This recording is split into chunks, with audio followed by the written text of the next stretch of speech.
Yeah, Friday. Patrick in the big chair in the booth today.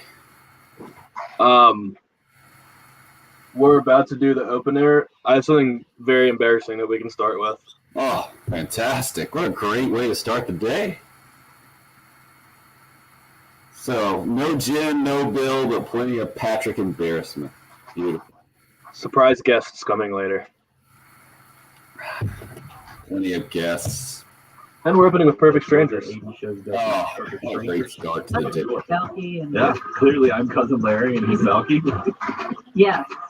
Yeah. Don't be ridiculous. We're going to be doing a happy dance all day long here on the program. 803-404-6100. More random 80s sitcom references coming up as well. Didn't know who Earth, Wind, and Fire was. Just wait Perfect Strangers. I got that one down cold. Bosom Buddies up in the next segment. Maybe we'll talk about sports as well. For better or worse, it's the early game with Tim and Bill on 107.5 The Game.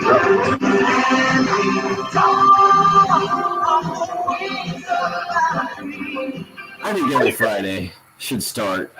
I mean, it is appropriate. Perfect Strangers did air on TGIF back in the day. If that doesn't put a smile on your face to start a Friday, I don't know if we're going to be able to do it. We're going to try our best. Maybe Patrick can reveal an embarrassing detail to get us going with a little harmonica. Kind of ruined my morning. Already? It's 6:06, man. Your morning is already ruined. My morning started extra early because of this. Okay. I don't know if it was we talked about it on the air, but on the live stream, we talked about how I was trying to get to sleep early so I could wake up and get my Top Shot pack, try to get the Top Shot back. NBA Top Shot, people. Yeah. Well, it turned out yesterday, I woke up and I got an email that said, we're not doing the pack today. We're postponing the pack because we've had an influx of bots. Right. So that is really annoying. I don't fully understand it, but I guess people were programming their computers or making something that just automatically refreshes and tries to buy up the packs. I heard that it was a big thing during the PS5 release, but I don't know.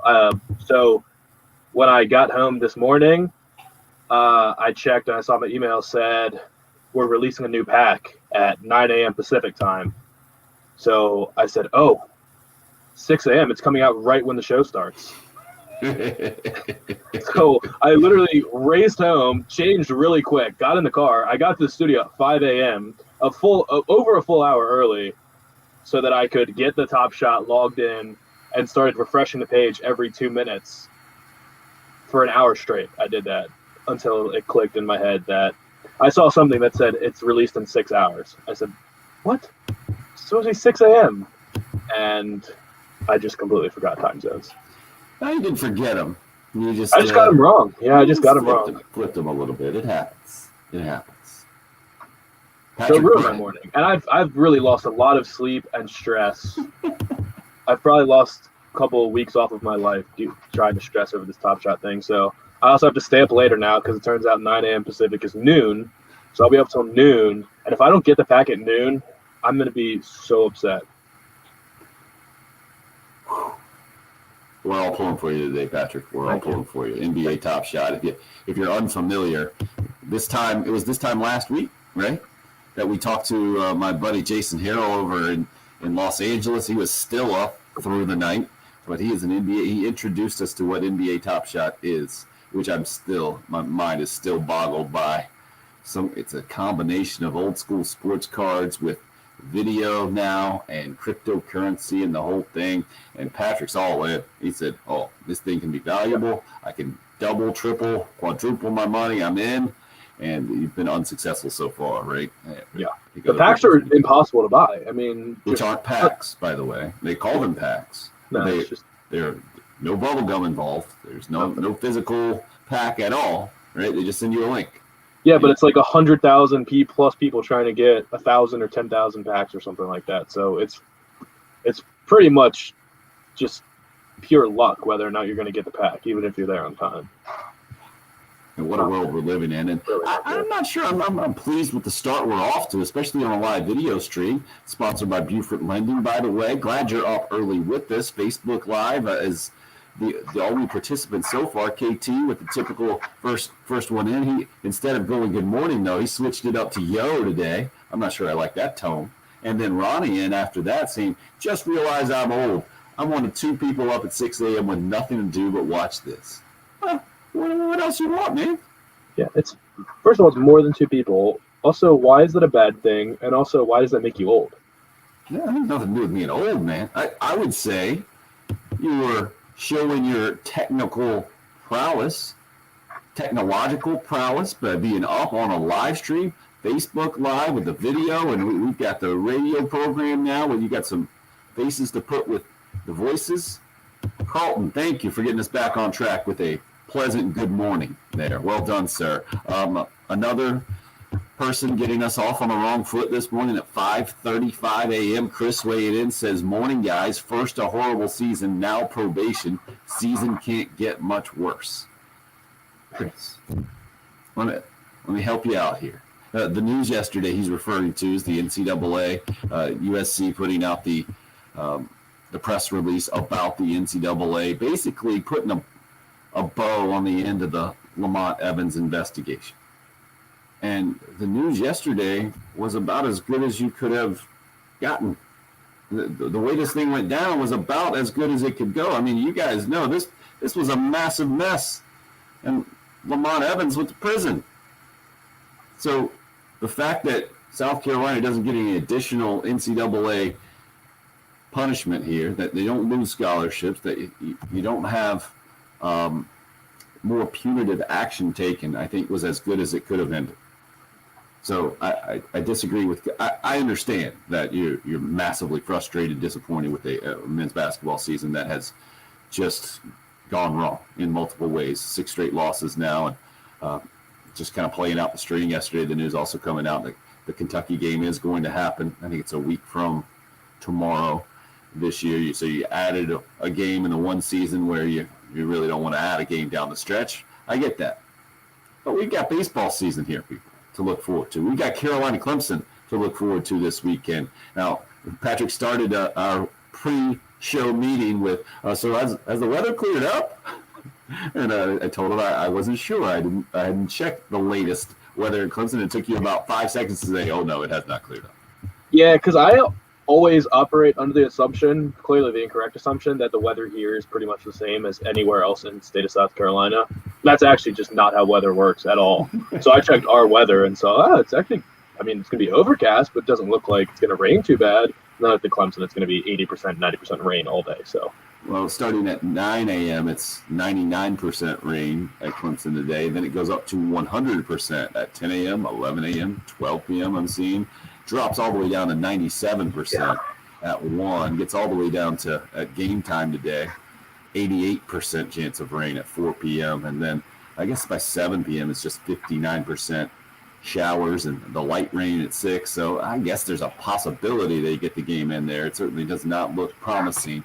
But Saturday, Sunday looking good. And we talked a little bit yesterday with Gamecock hitting coach Stuart Lake. He's set to join us again today at 8 o'clock because it was all about the Wes Clark nickname that had been accepted on social media as the Rooster. And Patrick, are you still bitter about that? Are you still unaccepting of a man who actually accepted a nickname and was moving forward in the whole thing? I thought that we were past this and the Rooster is not his nickname, so I was actually feeling okay. How did you and Bill live in an alternate reality? That's how I interpreted yesterday. Oh, gotcha. Just because you felt like other people agreed with you. Well, just having because nothing to do with actual Wes Clark and what he's done and his decision. The thing is, Wes Clark is just being a good sport. That's all he's doing. He saw people saying, he saw a journalist say, hey, your nickname is Rooster. What's he going to say? No, that's dumb person who's responsible for making me look good and I don't want to get on the wrong side of.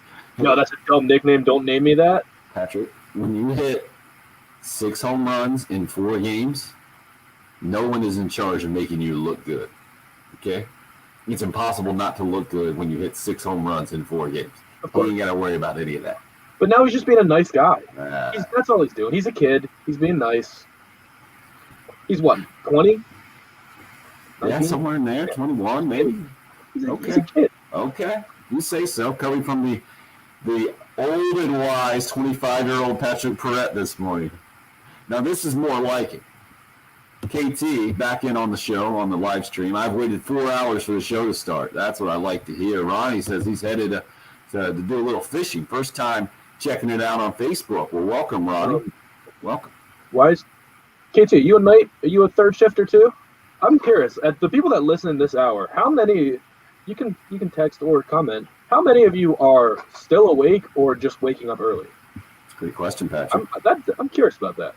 803-404-6100 if you would like to call or text the more traditional way, and then By the way, live video streams since it is just Tim and I would request, if you're calling in today, please call in, but no small talk because it's just Tim and I got to co-host and produce, name, and what you want to talk about.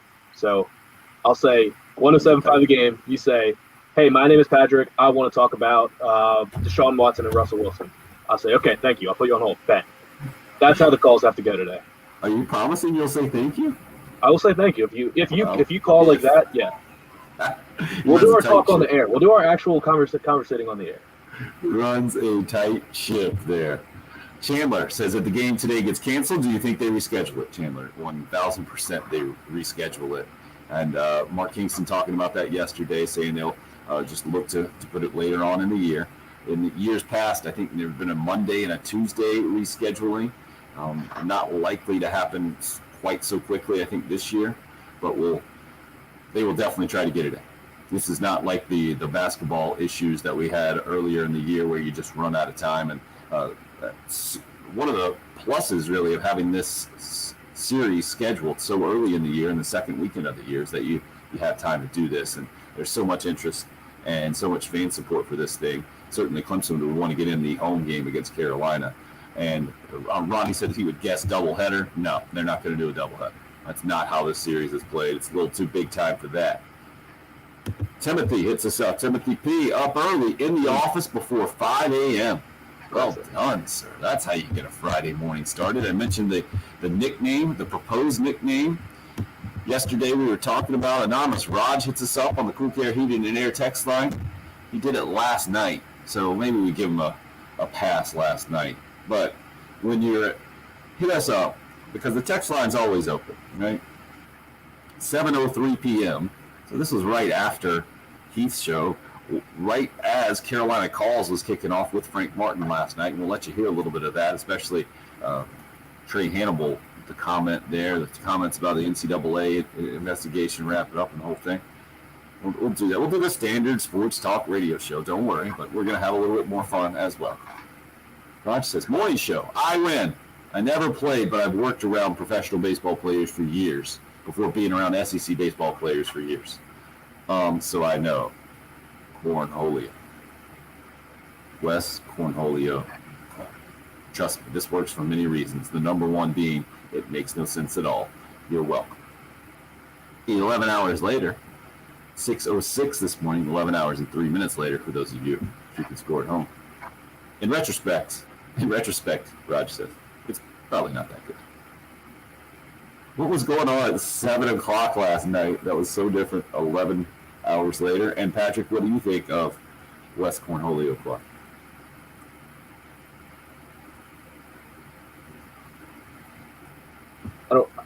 I don't necessarily see how it makes sense, but it's funny. Cornholio's a great bit. That needs work. Just like a lot of suggestions yesterday needed work. Again, my favorite was Wes, you serious, Clark. That's what I thought that was the most creative. It's not going to happen, unfortunately. I would imagine that your nickname would be you serious. But who knows? Who knows? Chris is back in. He's amended his first a horrible season, now probation. Season can't get much worse or he's added to it. Baseball has, for the most part, always been the savior for basketball season. John K. says, going to work right now. Kangaroo Kyle waking up early. Thank you guys for weighing in. Oh, another anonymous texter. I get up at 3:50 every morning to be at work by 6:30. My question is, whoa, that's a lot of lead time. By my math, that's 2 hours and 40 minutes. I need a little bit more information there from the anonymous texter about why you need 2 hours and 40 minutes to get to work. brutal. I hear that a lot. Where I live in Maryland is an hour if you drive to DC, but most people don't drive to DC because it's a nightmare. So they have to take the train in, and then the train adds like basically an extra hour. People all the time are leaving at 2 hours early for work, taking 2 hours to get home, just leaving at 4 a.m., getting home at 7 p.m. Like just brutal. Respect to that. Respect to the 2.5 hour commute. I don't know if there's a 2.5 hour commute. That might just be the highest maintenance listener of all time. There might just be a lot going on there. Take a long time to get ready in the morning. A lot of hair product. Newberry Chris, leave for work at 5:30 from Newberry. That makes sense. Just woke up, Trey says. It's been 24 hours, and Rooster is still a forced and C- nickname. Agreed. Danny says, you're my on the way to work show. I'm up at 5:15 every morning. Matt from Orangeburg. Hey, Patrick, let's talk about Russell Wilson and Sean Watson instead of Gamecock basketball. We'll definitely get into that. Waking up early, people going to work like me, Daryl says. Looks like everybody's up early instead of up late so far this morning. Danny and Anderson up early heading to the BMW car mill. Attaboy, Danny. Thanks for hitting us up in the upstate. I get to work at 6, Lee says, so I can do my college classes before work at 7. Doing his college classes and listening to us. We got some multi-talented early listeners.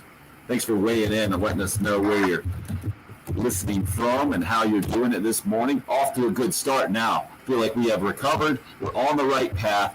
It is Patrick and I this morning. You can find me at TimHill1075 on Twitter. You can find Patrick at _Patrick Perrette on Twitter. Going to be joined by a couple of guests. Mentioned Gamecock hitting coach Stuart Lake. We talked to him specifically about that West Clark nickname yesterday. He got hit up on his phone immediately as we were talking about some old school nicknames for Gamecock baseball. So he's going to enlighten us on those, and maybe we'll talk the actual Carolina-Clemson rivalry with him a little bit as well. We'll touch on it for sure. What we do, it's more fun to talk to guys who don't have a stake in it anymore necessarily, or aren't part of the actual game. They don't have any, they don't have to worry about bulletin board material or anything like that. We're going to talk to a guy who hit 3 home runs in one game against Clemson back in the day. Former Gamecock slugger Brian Jeffcoat. Haven't heard from him for a while. Word is he's also going to join the live video stream. We'll see if he is a multimedia star this morning, if he can handle all of that. I'd say it's about 50-50. What do you think, Patrick? I'd say either way, it's a good time to subscribe. Oh, there very, it is. Very, very good time to subscribe, because we're at 476 right now, and there's no excuse to not be at 500 by the end of this thing. What Patrick is talking about, in case you're uninitiated there, we have a YouTube channel there, the 1075 The Game YouTube channel, and this thing has been on fire this week. Wouldn't you say, Patrick? Your mood about this YouTube channel. You were so despondent earlier on this week. How long have we been doing the live stream? A month?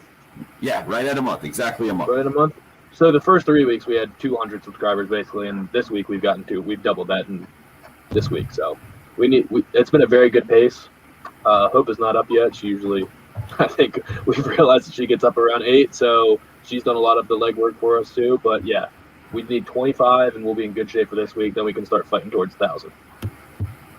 We appreciate all your support there, KT. My alarm clock went off at 1 a.m., so first shift. Is that a first shift at 1 a.m.? Wow. Chris says, morning again, guys. I'm not a third shifter, just usual. Have to be in the office around 5:30 or 6. I drive a truck. Should have a couple hours sometimes. I'm not sure exactly what he meant at the end there. Kirby says, morning, guys.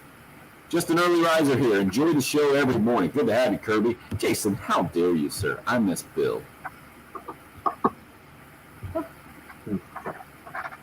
And Travis with a good morning, guys.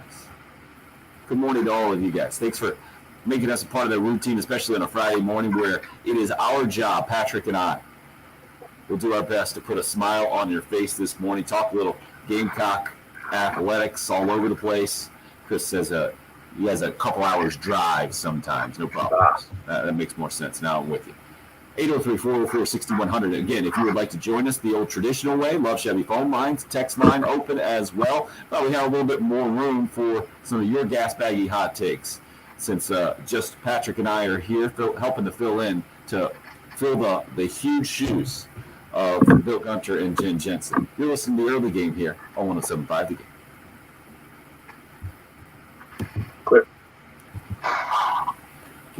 is going on with Amy?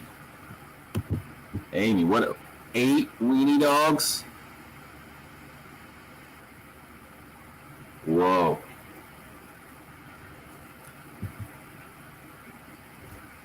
Eight dogs. I think my neighbor's got 8 dogs. Amy might be my neighbor. I don't think so. Morning, Randy. Rivalry weekend is always tough for me to say.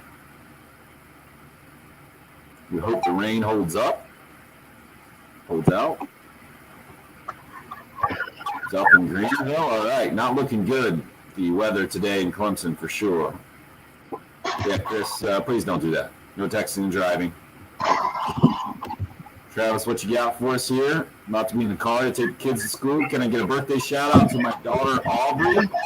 11 today when y'all come back. Sure, we need to give you a birthday shout out on the air as well as on the live stream. We can do that. 11, nice. Aubrey is very close to my second son's birthday. He was the 23rd. We had a big month of celebration. The 7-year-old turned 8 earlier, 2 weeks before that.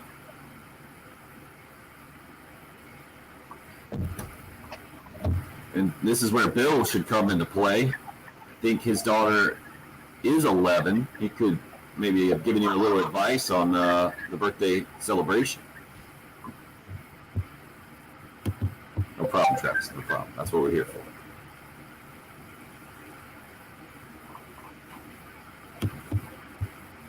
So, Patrick, I just kept seeing it all over social media yesterday. The analogy of Russell Wilson. Hey, honey, I like you, but I really also like your sister and some other girls, and I'd be happy to. That's how you analyze the situation as well? Pretty much. Kind of. I think he's also more so just getting everybody else to do his dirty work for him, because I don't think he does like Seattle. And also, I think Ciara might have something to do with this too. It sounds like. Interesting theory. I don't think she likes Seattle. Gotcha. Oh, how about this? Getting some excellent interaction here. Mike, an early riser, leaves at 5:45, gets there at 6:15.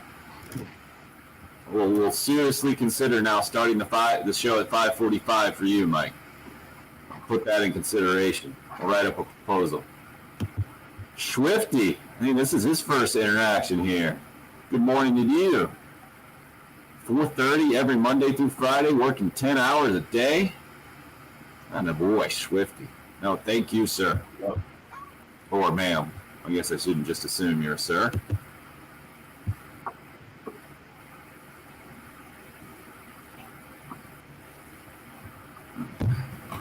Oh, 1% phone?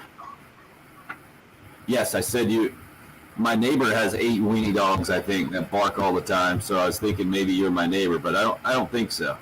That's the thing about the Facebook Live when you have the picture involved there. It's a little less anonymous. Amy. Good luck with it. 8 weenie dogs, though. Wow. Good to know. Good to know, Swifty. Sir. Attaboy, Travis. Thank you. We'll get it on the radio as well. It'll be. We'll be there. We'll be back in a minute and a half. Hopefully, it's a. Gotcha. Plenty of time for me to blow my nose and mute here. 477. We'll take it. 478.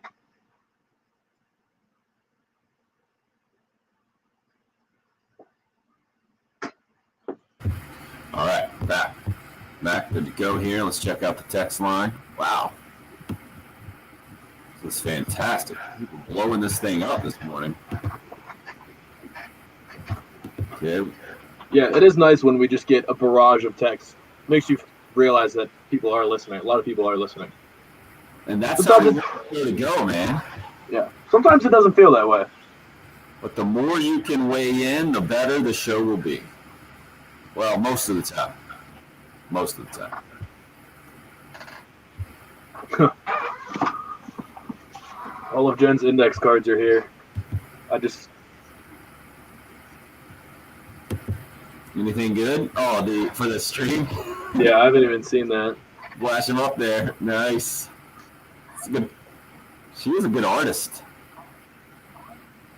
I'll hang on to this one. This one probably Yeah, that'll be your favorite for sure. risk of losing your man card. And cheese with that one. Wait, what was that last one?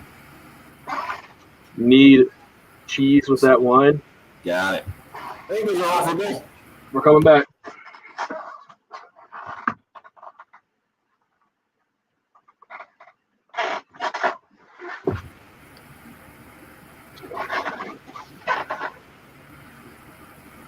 Yep.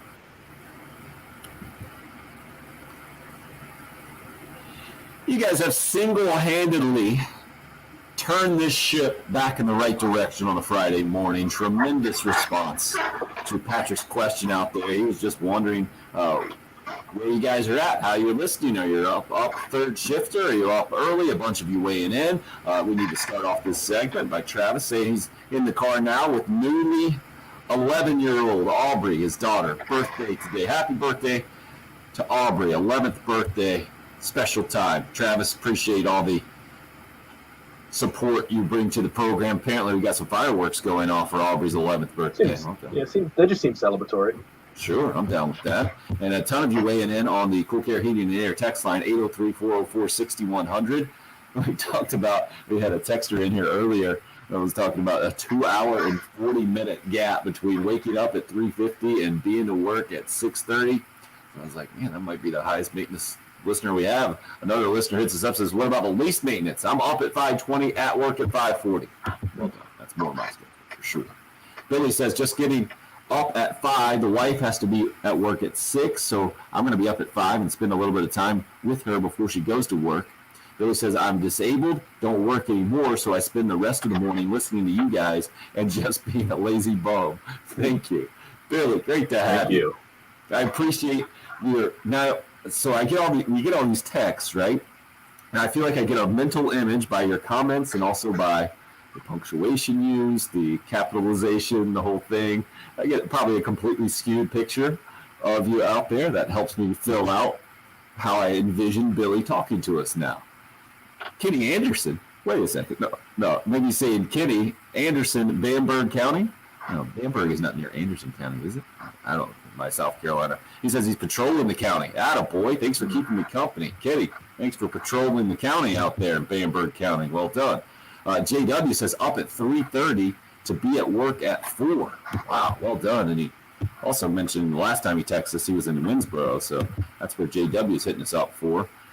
Coach Lake used to help us at Mid-Carolina back in 1996, Newberry Chris says. So beautiful. A little personal connection to Stuart Lake, who will be in a little bit later on in the show, again, to update us on the search for a proper nickname for Wes Clark, the Gamecock slugger, who's leading the country in home runs.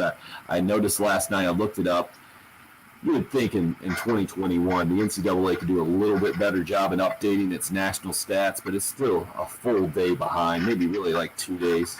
So he's listed as the individual leader in the country in home runs, and the Gamecocks listed as the team leader in home runs. Probably not completely up to date there, but I'm still going to go with it this morning. We're still going to go with Carolina goes into the series here, leading the country in home runs. Wes Clark with 6, and the Gamecocks as a team with 14 after the 7 against Winthrop the other night. Impressive stuff for sure. Keep it going on the text line at 803-404-6100.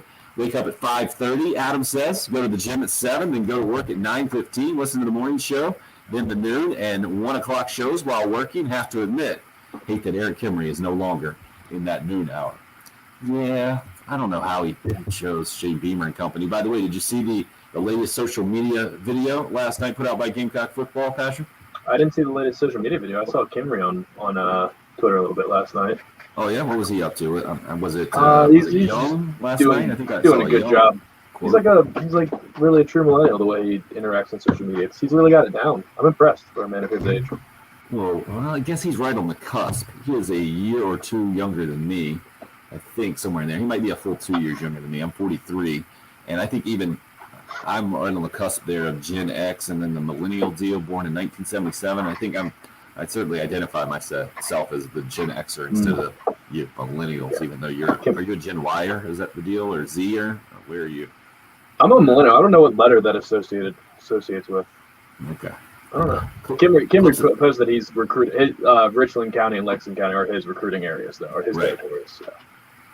And Not surprised. mentioned honored to be recruiting his home. I mean, he grew up here, played at Dutch Fork.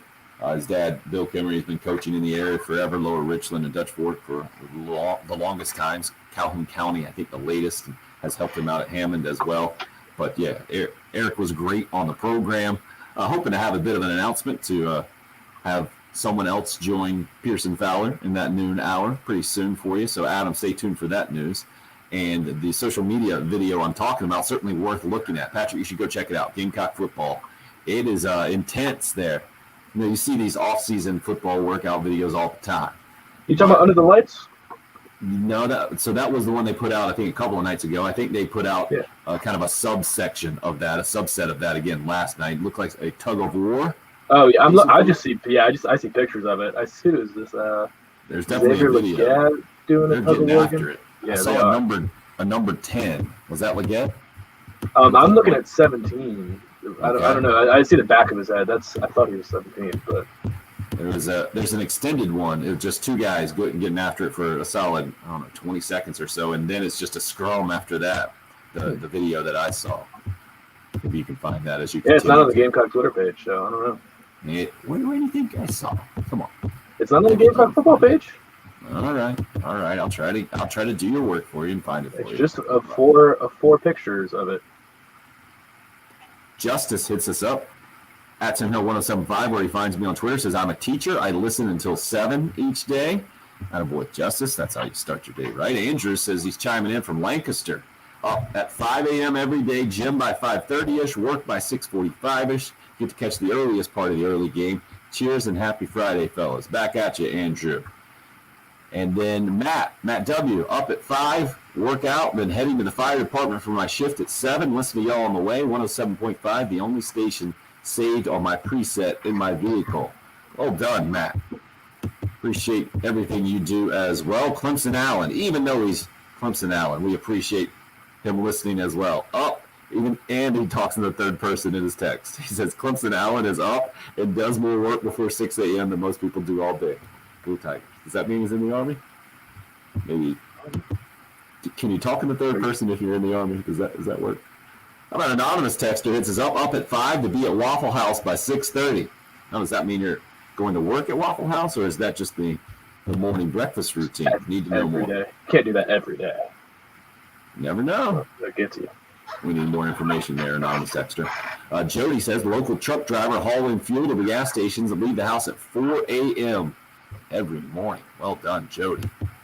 Neil says the rooster crows for me at 5 each morning. Well done on the rooster. I see what Neil's doing there. And John over at Merle's Inlet says, morning drive, guys. The drive from Merle's Inlet to King Street every day is his morning routine. Y'all make the drive worth it. Well done, John. Happy to be along on the drive with you. Jess, morning, sirs. Enjoy listening to you guys on my way to work. I deliver truck parts. You guys get me through the day. Thanks for always having a great show and talking about lacrosse.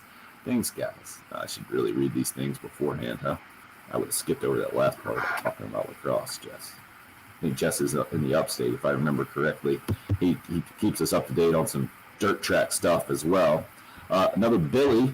Sorry, this is the same Billy in who was in earlier. He says, what about Wes Dinger Clark? I don't think that's going to do it either, Billy. Dinger's not bad by itself, but I think you'd have to have some D's in your name maybe for that to make sense. Jacob, backhanded compliment. The music on the radio is so terrible, I'm forced to listen to y'all in the morning. Thank you, Jacob. Good morning to you, too. Chaz A, Waffle House every day is an aggressive and risky start to the day. Will says it's Xavier Leggett and RJ Roderick. Yep, I found it. The video is only on Greg Atkins' Twitter page? Yeah, he's the one that posted it. Maybe he filmed it. I don't know. He has a great camera if that's the case. That is impressive. Well done, Will. See, this is how you guys make the show better. I didn't know that exactly. I would have found that out, but it would have taken me a few minutes. It would have to be in a commercial break. We've got the real-time investigative work that Will's doing for us. So Leggett and Roderick getting after it, and then it's like the whole team kind of it celebrates, I think, with the winner, and it looks like, there's a little bit of intermingling between. Yeah, that fired me up. Do you have white T-shirts and garnet T-shirts, or is it black T-shirts and garnet T-shirts? Well, I was wondering if that's offense and defense, but I see Enigbare in a red shirt, so I guess that's not the case. I don't know. Maybe there's no rhyme or reason to it. Yeah. How dare you? Yeah, good job. Gamecock Tilly also weighing in with that video link this morning. Anonymous texter. Wes Baby Shark Clark. Of course, his walk-up song would have to change a little bit. Maybe this anonymous texter is in the same place I'm in life, where that is played around my house way too much these days. I have a lot of affection for that song. It won the Nationals World Series. You remember that? Okay. Gerardo Barra did it, and every time the Nats would get an extra base hit or steal, they would all do the little baby shark symbol. That was their thing. Chaz, who just hit us up with that aggressive Waffle House comment, also says, these get up and work out people are hurting my feelings. Alarm, snooze, get ready, get to work around 6:45, proceed to mold young minds. Well done, Chaz. And I assume you're working out afterwards, obviously. It's when you get in that marathon session. It's a mental workout in every day. This thing's a mental workout. Maybe a little bit less without Bill and Jen this morning. Patrick and I holding down the fort. Love to continue to hear more from you at 803-404-6100. The live stream as well, all over the place. Tim M on YouTube. Just subscribe. Listen to you all every morning from Florence. Keep up the good work. Well done. Now, Mike Y throwing out just a random NFL subject. He was talking about Dak Prescott going to the Panthers with Wilson going to the Cowboys. A lot of drama for you yesterday. We'll get into that a little bit with Russell Wilson kind of narrowing things down. Patrick's pleased that I'm going to stay on schedule here. That includes a commercial break right now. This is odd for us, staying on schedule.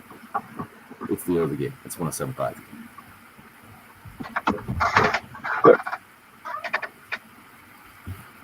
Sorry, I'm missing some of these lives. Chats. All right, I didn't miss 2 minutes. Nice.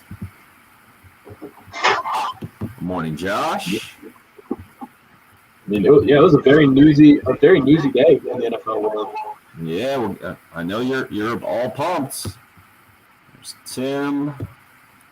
Let's see. Trey's got up at 6. Son to school.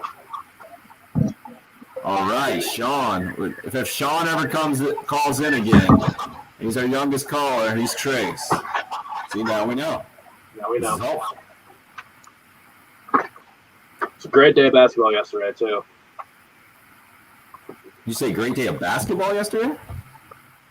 Feels like every day is a great day in the Big Ten these days. It's just annoying, I think, for those of us around here who don't care. Sad. Sad. Well, Michigan State's beaten 2 top 5 teams in the last 4 days and just quickly improved to a bubble team out of nowhere. And Michigan is best team in the country. I'm convinced. Travis, you're welcome. Glad Aubrey is off to a good start today. Wes, check the cup. Clark, how about at least go cup check? That's what you call it in baseball, my friend. Typically followed by a uncomfortable motion from a teammate where you need to protect yourself. Christy, up at 5, listening to y'all from 6 to 7. My hour drive to work. Christy, well done. May I suggest continuing to listen at work from 7 to 9, or basically 7A to 7P, whatever works for you. That's how my deal used to be. We used to start at 6 a.m., so I would always get to work at 5:30. This was my high school job, my summer job. I would always try to get in and get the administrative stuff out of the way so that at 6 o'clock I could pop on the Chris Cooley show, and that would be my my listening, my work listening. Good stuff. I do like hearing people's routines. Oh, Swifty was going the other way. Check the cup instead of cup check. My bad with the tin cup reference. Not a huge tin cup guy. I've seen it, but I've never really a rewatcher and quote tin cup kind of guy. Patrick, where's tin cup on your list? I've never even seen it. Oh, wow. That's just rude. No love for Don Johnson? Cheech Marin? Wait, what? I thought Tin Cup was a Costner movie. It is. He's the main character. I'm more of a supporting actor kind of guy. Is it not like a romance movie? Yeah. It's just That's a it's storyline. It has that element. Yeah. I think you could probably argue it is a romantic comedy. Do Yeah. you know who the female is? The female lead? That is, don't tell us, Swifty. Don't tell us on the live stream. I'm going to get this. Renee Russo.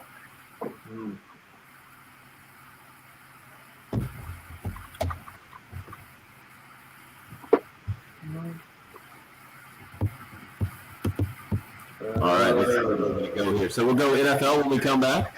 And Cool. Can you check Will? He says offense, white shirt, defense, garnet shirt.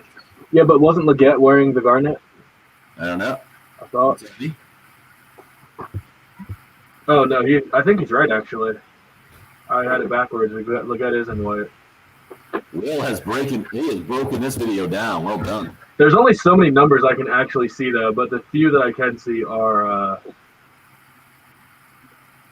Looks like Zaquandre White's wearing 11 or wearing white, so I guess he is not a safety anymore. I kind of liked him at safety. All right, we're back.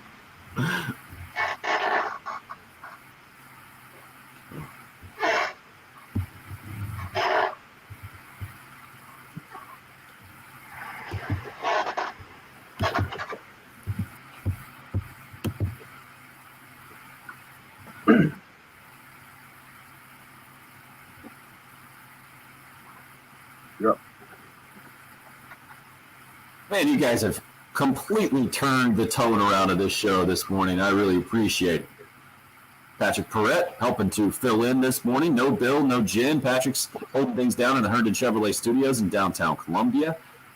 I'm sitting in my garage, and we started with some, from a sports perspective, it's been, I would say, an up and down week. From if you're just going to focus on Gamecock basketball, definitely disappointing. USC women's basketball, no problem yesterday.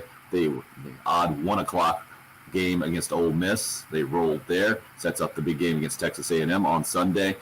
Baseball off to a dominating 4-0 start. We got Carolina-Clemson coming up this weekend. We'll talk plenty more about that. Former Gamecock slugger Brian Jeffcoat set to join us at the top of the 7 o'clock hour. 3 home runs against Clemson in one game. That's pretty good. That'll earn you a spot on radio for sure, talking about this rivalry. And then Gamecock hitting coach Stuart Lake do a little bit later on in the program. But from the Gamecock perspective, I think even more emphasis placed on this game because we haven't seen a rivalry game in more than a year now, or right at a year, since the series last year on the baseball field. No football game, no basketball game.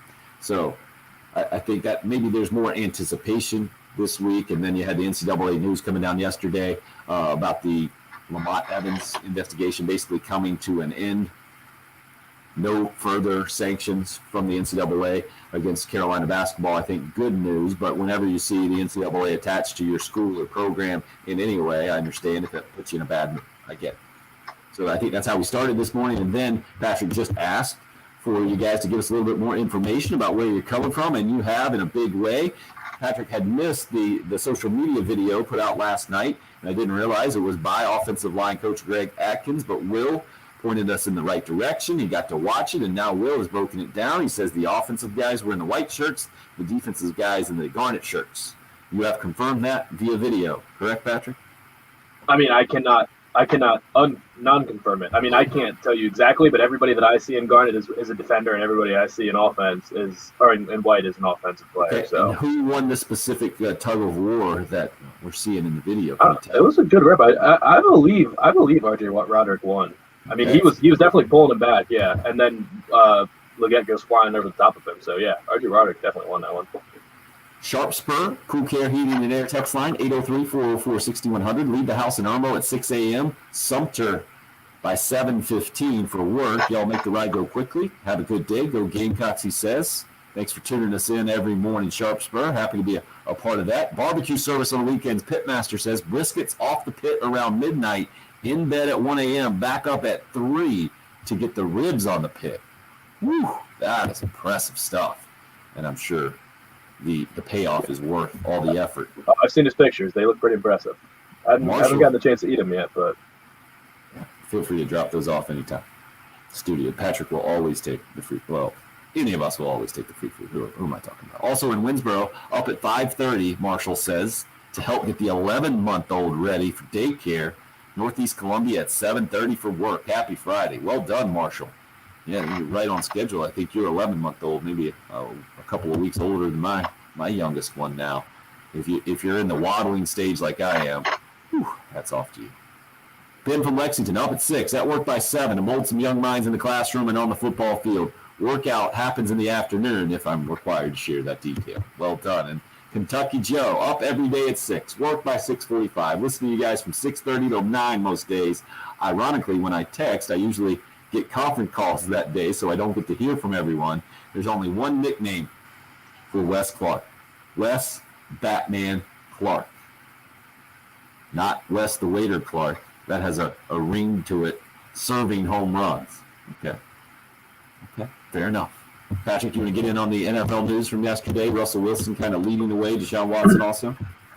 Yeah, I mean, it's really interesting what's going on with Russell Wilson. It's basically what's happening now is everything that we hear is insinuating that Russell Wilson's very unhappy in Seattle. And the report yesterday was from his agent, and his agent said, yeah, Russ isn't requesting a trade, but if he was to get traded, he would definitely accept a trade to either the Cowboys, Las Vegas Raiders, Saints, or Bears. So, I don't know how you're supposed to interpret that other than Russ wants to go there but doesn't want to look like the bad guy. Or it's like something like, hey, honey, where do you want to eat for dinner? And she's like, I don't care, but I would accept any of these places. He's clearly wants to get out of town. And he was very unhappy with the way the season transpired where he was they were letting Russ cook and he was getting to sling the ball around for 6 to 8 weeks or whatever it was. And then they put an emphasis on the run game later in the season and things started to kind of fall off. I think he just wants to let it rip nonstop. But that relationship is fracturing immensely in Seattle. And, I mean, he's already basically called out his offensive line and told the media that his offensive line sucks. So I don't know how he's supposed to go back in the meeting room and they're going to just accept that. From a lot of former players that have talked about it, they've said that that's not something that they would have received well as offensive line group. And there's probably text messages being exchanged between offensive linemen saying, why is our quarterback just calling us out like that? Well, especially with was that last week or the week before? It was it was a couple weeks ago. He was frustrated at how much he's getting hit, right? Yeah. Even though he holds the ball really long and is one of the top 5 highest paid players in football, which eats up a lot of salary cap space and makes it difficult to build around you. So yeah, that's just a pretty wild situation. And then the Deshaun Watson update was he met with Coach David Culley yesterday. And I haven't seen if it was in person or over Zoom, but he told him, hey, sorry, it's nothing against you. I'm sure you're a great guy, but I'm not changing my stance. I do not want to play for Houston Texans next year. I will not play for you. But the Texans continue. I think even a report yesterday said everybody that calls them is getting a, hey, we'll talk about anybody but Deshaun. We're not trading Deshaun, so sorry. So I don't know how that's going to go down, but I think they need to get this thing done before other teams. If a rush trade happens – or there's word about Dak maybe getting tagged and traded, and Carolina could be a possibility for that. I know Panthers fans are kind of excited about that possibility. If these guys start getting moved and there's less suitors in the hunt for Deshaun Watson, they're not going to get as much as they want. So I'm just really anxious for these moves to start happening because all that was hyped up was the quarterback craziness this offseason, and we haven't got enough of it yet. We did get the Jared Goff, Matt Stafford deal. Other than that, yeah. Wentz, and that was it. Yeah, and Wentz was, he's not even starting quarterback by a lot of people's definition at this point. it's interesting. I would advise all of you who are hitting us up with your details about going into work today, you can't make that analogy that, hey, here's what I do at my work, and these guys do things at their work. Do not go into work today and say, hey, I'm not demanding that you guys trade me to another organization, another company, but if you do, here are my top 4. I saw the analogy yesterday on social media all over the place.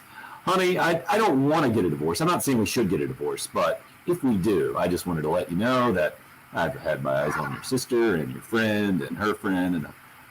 And it doesn't look like Russell Wilson is going to stay with Seattle Seahawks. I think if you can read between the lines. It's a lot of passive aggressiveness.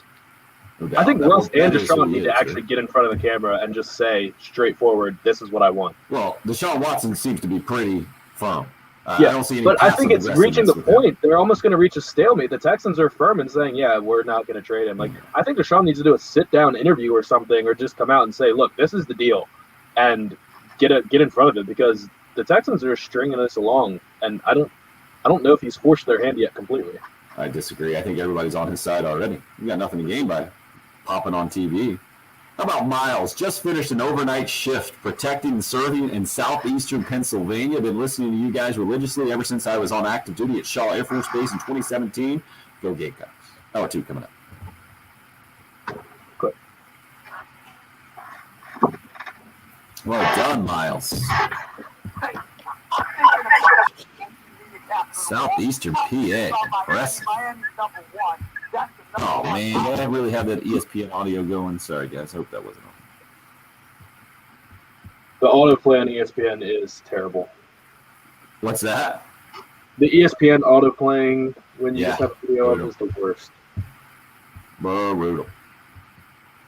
All right, Travis, that you're not the only one to mention that. Wes Clark Kent's pretty good. I think you might just go Superman, right? You could combine the two, maybe. Call him Clark. Call him Kent, maybe. I'll call him Kent. Whoa. We just had southeastern Pennsylvania. Now another texter hit us up. 90-minute drive to work in South Texas. Oh, God. Russell in South Texas. I assume southeastern PA is like Philly, Westchester area, I guess. Well, if you're serving and protecting, I can understand why you wouldn't want to be a little bit more specific. Sure. Well, if you're serving and protecting in Philly, more power to you. Good luck. From a Washington van.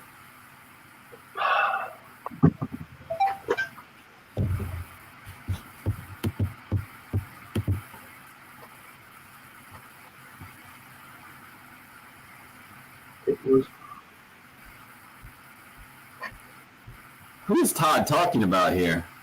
It was a quarterback several years back, you might remember, who thought he was better than he really was and ended up sitting out a year or two, and guess what? He never came back.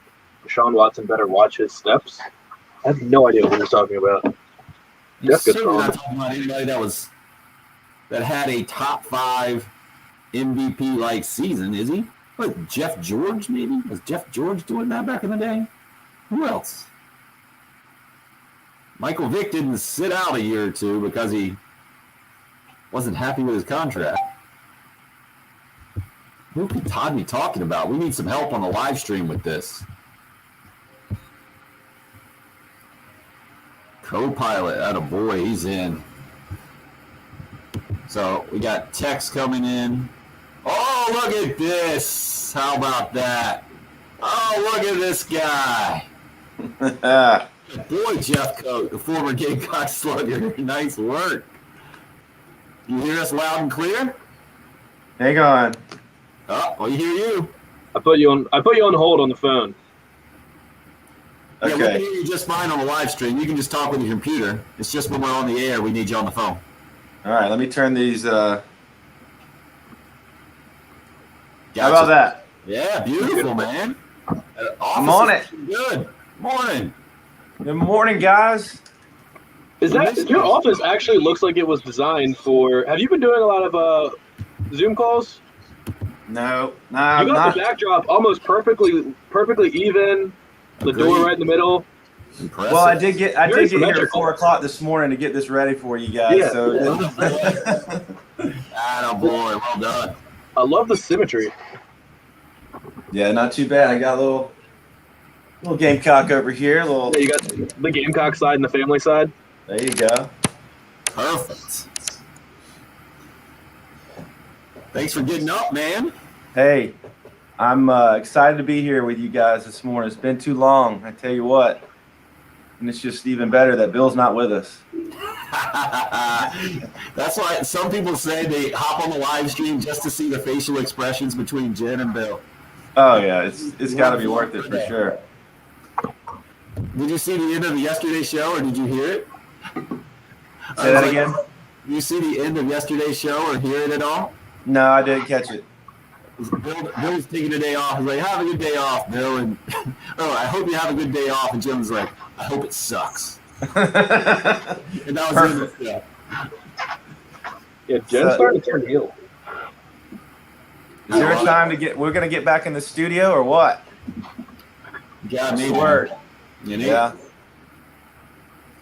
See, you're in the garage. Yeah. Hanging We're the two that out. want to go back to studio. Tim and I are the ones that actually want to go back. Yeah. Oh yeah. Bill's way too comfortable on his couch these days. Bill wakes up 2 minutes before the show and then turns on his webcam. That sounds about right. I catch him around town every once in a while. Yeah, he said you guys been running into each other. Yeah. Yeah, we'll catch him at LJ's or somewhere, you know. Nice. He's posting up at the bar around noon. I don't understand that, but you know. Tough life Bill's going through lately. My question would be, how do you know he's posting up at noon? Well, I'm eating in the dining room area and he's at the bar, so I walk over and I'm just kidding. So can you see the comments as well on the live stream? Let's see here. Maybe you go to yep, got him. Cool. So we'll pop those up every now and again. We'll start you with a nickname suggestion for Wes Clark and go from there if you're in. Yeah, man. And you're good with the phone set up there? That was just the earpiece. You'll be good to go? Yeah, do I need to be on the phone too? Just when we're on the air, yeah. All right. So So I that probably way- should turn which one down? Exactly. So I just turned my my computer speakers off when we go on the air with So that radio. there's no echo. That makes sense. So there's no feedback coming through your computer. So I should mute. Okay, I got you. Got it. You're number 2, by the way. Skylar Mead was first to join the live video stream. Did exactly how you're doing. Yeah, he's an early riser. Probably up there working out already. You know, guys in shape. Guys in shape, man. How about the team, man? They're playing good. Unbelievable, huh? Yeah. Well, that's why we need your expertise here. How much you're gonna get? Like Patrick. All right, coming back. All right, I'm pressing off on my computer audio, turning up the old radio audio. There you go.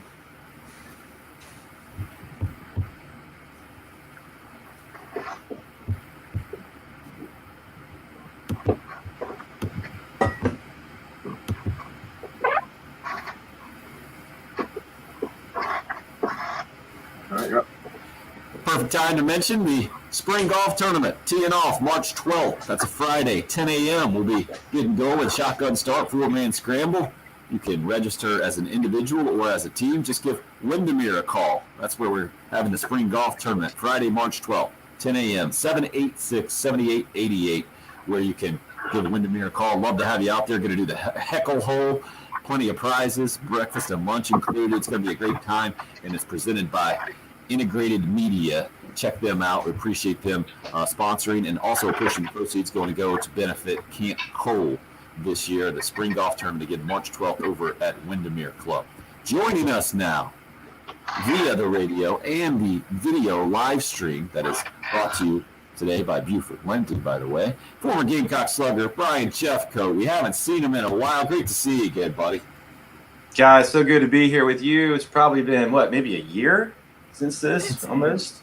Gosh. Yeah, exactly. Long time. It's nuts. Long time. So I think, the last time you were on with us, I think, was probably the same deal last year. You were on before the Carolina-Clemson deal and been on with us through the years, giving you a Gamecock baseball expertise. You hit 3 home runs in one game against Clemson. You know a few things about the Carolina-Clemson rivalry. We'll get into that in a minute. First, I want to start you with, you just mentioned off the air to us on the video stream how the Gamecocks are playing so far through 4 games, 6 home runs for Wes Clark. That has brought some momentum to get him a nickname. The Rooster popped up on social media, and he said he accepted it. Patrick's saying he's just a kid. He's just a nice guy. He's going along with it. How do you feel about Wes the Rooster Clark, and do you have a proposed alternate nickname, sir? I'd have to work on it a while for me to give one. I mean, a nickname is something that, it does hang with you for a while, and you want it to be, you want it to be a good one. But, I don't know. I have to play around, I guess, in my head a little bit on how the Rooster comes off, but maybe it works. I don't care what you call it, dude. Just keep it going, right? That's the whole problem, is that you have to think about it. It needs to occur naturally. We shouldn't be forcing nicknames upon anyone. That's true. So that's my instincts. Yeah. When you try too hard, it doesn't come across right, That's basically what Stuart Lake was telling us yesterday. And then I asked him, what about the old school Gamecocks back at his time with Ray Tanner and assistant coaching back in your day? Any nicknames stick out? He says he's going to join us with some. He got hit up by a bunch of your old teammates, I think, and maybe actually got clued in on some behind-the-scenes nicknames that were being used. What about in your time, either with the Gamecocks or in pro ball in the Braves organization? One guy, Chipper Jones, that's about as good a nickname as you can have, right? And it's Larry. Larry was a junior, I think, Chipper Jones, and he got his nickname being a chip off the old block. That's about as good as you can get. We went through a litany of them yesterday, right? Catfish Hunter, Oil Can Boyd, a bunch of great ones down through the ages. What about you? Maybe one that we don't know of, Brian, of somebody that you played with that you were impressed with the nickname, or was it a nickname gone bad sometimes? I know that can happen in baseball. If you make a misstep in the locker room or the dugout, that can stick with you. Yeah, I'm sure there's been some. Right off the top of my head, I can't think of any that, probably I could share on air, but I don't know. Nothing really comes to mind as far as my teammates, other than I remember, Yaron Peters. He had a nickname. I think he was, and then Hank Smalls, Hammer and Hank, obviously that was also for Hank Aaron too. But I don't know, man. Nothing really pops out of my head as like a nickname. Maybe it'll come to me. You can't tell us that Yaron Peters had a nickname and not tell us what it is, or is that because you're keeping it family friendly? No, he was the, he's a Hammer in Hebrew, right? Wasn't that it? When they call him? Got it. Yeah. So Yaron was a big hitter. He hit some home runs. So he definitely, deserved a good nickname. He had his year in 2002. He had 29, something like that, home runs. Yeah, we looked it up yesterday. School record still stands from back in 2002, the Gorilla Ball age that you played in a lot of ways. So what do you make of what you've seen so far from Gamecock baseball? This is the thing, Brian, and you being a baseball guy, and this is what I have to explain to Bill, because he's clearly not a baseball guy. We won't dog him too much since he's not here, but I was telling him, he's like, you got to win the Clemson series. And I understand that. You certainly want to win the Clemson series, but I just mentioned 2010, Carolina loses that rubber game at home, 19-6, drops the Clemson series, but goes on to win the national championship. I think the perfect example of, in baseball, it's not like football. There are no must-win series in February or March. You want to win them, for sure. And clearly this rivalry means a ton to Gamecock fans in a lot of different ways, and former players like yourself. But I guess, how do you break down where Carolina is now 4 games in, and kind of the mindset going into this week? Hey, listen, they've gotten off to a great start. I haven't followed him as much as I probably have as far as coming into the season. Obviously Coach Lake lives out near me, and so when I'm out and about and I see him, I know he's talked very highly and very positive, but he doesn't want to, get too far ahead of, where you still have to play the season, and we've heard that before, where hey, we feel like we got a good team, and then things don't happen the way it is. You'd rather just show up, get it done, and that's what they've been doing. I think that the guys, you always want to get off to a good start. Baseball especially. The law of averages will catch up to you, whether you're on a hot streak like Clark is, or maybe you're struggling. You keep plugging away, and it's an everyday grind, type of thing. And but I like it so much because of just, again, I think for Carolina fans, we kind of need something to hold on to right now and kind of get some excitement rolling, and not just by the wins that we see, because it's 4 wins, right? And it's watching somebody like Clark come out and do what he's doing is, anytime in sports when some guy is off to this kind of start, it grabs attention, and it's pretty special to watch it. And heck, if he can keep sort of this thing up, it'll be crazy to see what he does. But ultimately, that didn't just come, within the few games of he all of a sudden became this amazing hitter. This guy has, this is what I love so much about, guys like Wes Clark, is he didn't come in with this, amazing recruiting, probably wasn't this prospect on the national radar, and he struggled, I think, out of the gate early on in his career, but he put the work in, and he's a big guy, and he's strong as all get out, and look at what the results have done for him so far. And so pretty amazing to see what he's doing. Suggestion from Chris on the live stream, Facebook Live. He hits us up, says Wes Cool Whip Clark. Yeah. Giggle out loud. See, but this is the thing. Your reaction is a classic baseball guy reaction. Like, all right, ooh, you gotta back it up with some kind of explanation, right? Or how did you come to that? You don't just throw them out. That's not what baseball players do, sitting in the dugout in between. Well, I guess you used to have seeds or gum or whatever illegal tobacco substance you're trying to sneak in there. But you're not just in there saying, hey, let's just think of some nicknames. That's not how the baseball banter goes typically in your experience, I'm guessing, right, Brian? Hey, you just brought one up, a nickname that did pop in my head. Remember David Marchbanks, right? David Marchbanks, left-handed pitcher, great pitcher. And David, his Marchbanks, his freshman year, most like every freshman, he's, sort of trying to figure out, what to do. And pitchers, they're all over the place. I don't know really what they do beyond, throwing baseballs, when they're not pitching. They're always guys that they're weird. But anyway, Marchbanks, we had seeds in the dugout, and we had a bucket of gum. And what he ended up doing, I think he was challenged, could he put all of the pieces of gum in his mouth at one time? And so he did that. And then he took the gum, and I think the rumor is he has this wad of gum, this ball of gum, and he puts it back inside of the container, puts the lid on it, they tape it up, and he starts beating it like a drum. And so he beats this thing as a drum, and he becomes Chief. And so David Marchbanks is known as Chief. And, you ask many guys, about that, and they, he's over there beating on the Chief drum to get a rally started. So I do remember some of that. I do remember that one. And he goes on to an All-American / USC Hall of Fame career. Yeah, it's unbelievable, right? Right. Certainly helped Carolina get to that 2004 College World Series. And remember, what was it? I guess it's a couple of years ago now, maybe 5 years ago now, inducted into the Carolina Hall of Fame. Remember that the induction ceremony, had a TV camera at that up in the zone at Williams-Brice a few years ago. But to your point, that's how it works, right?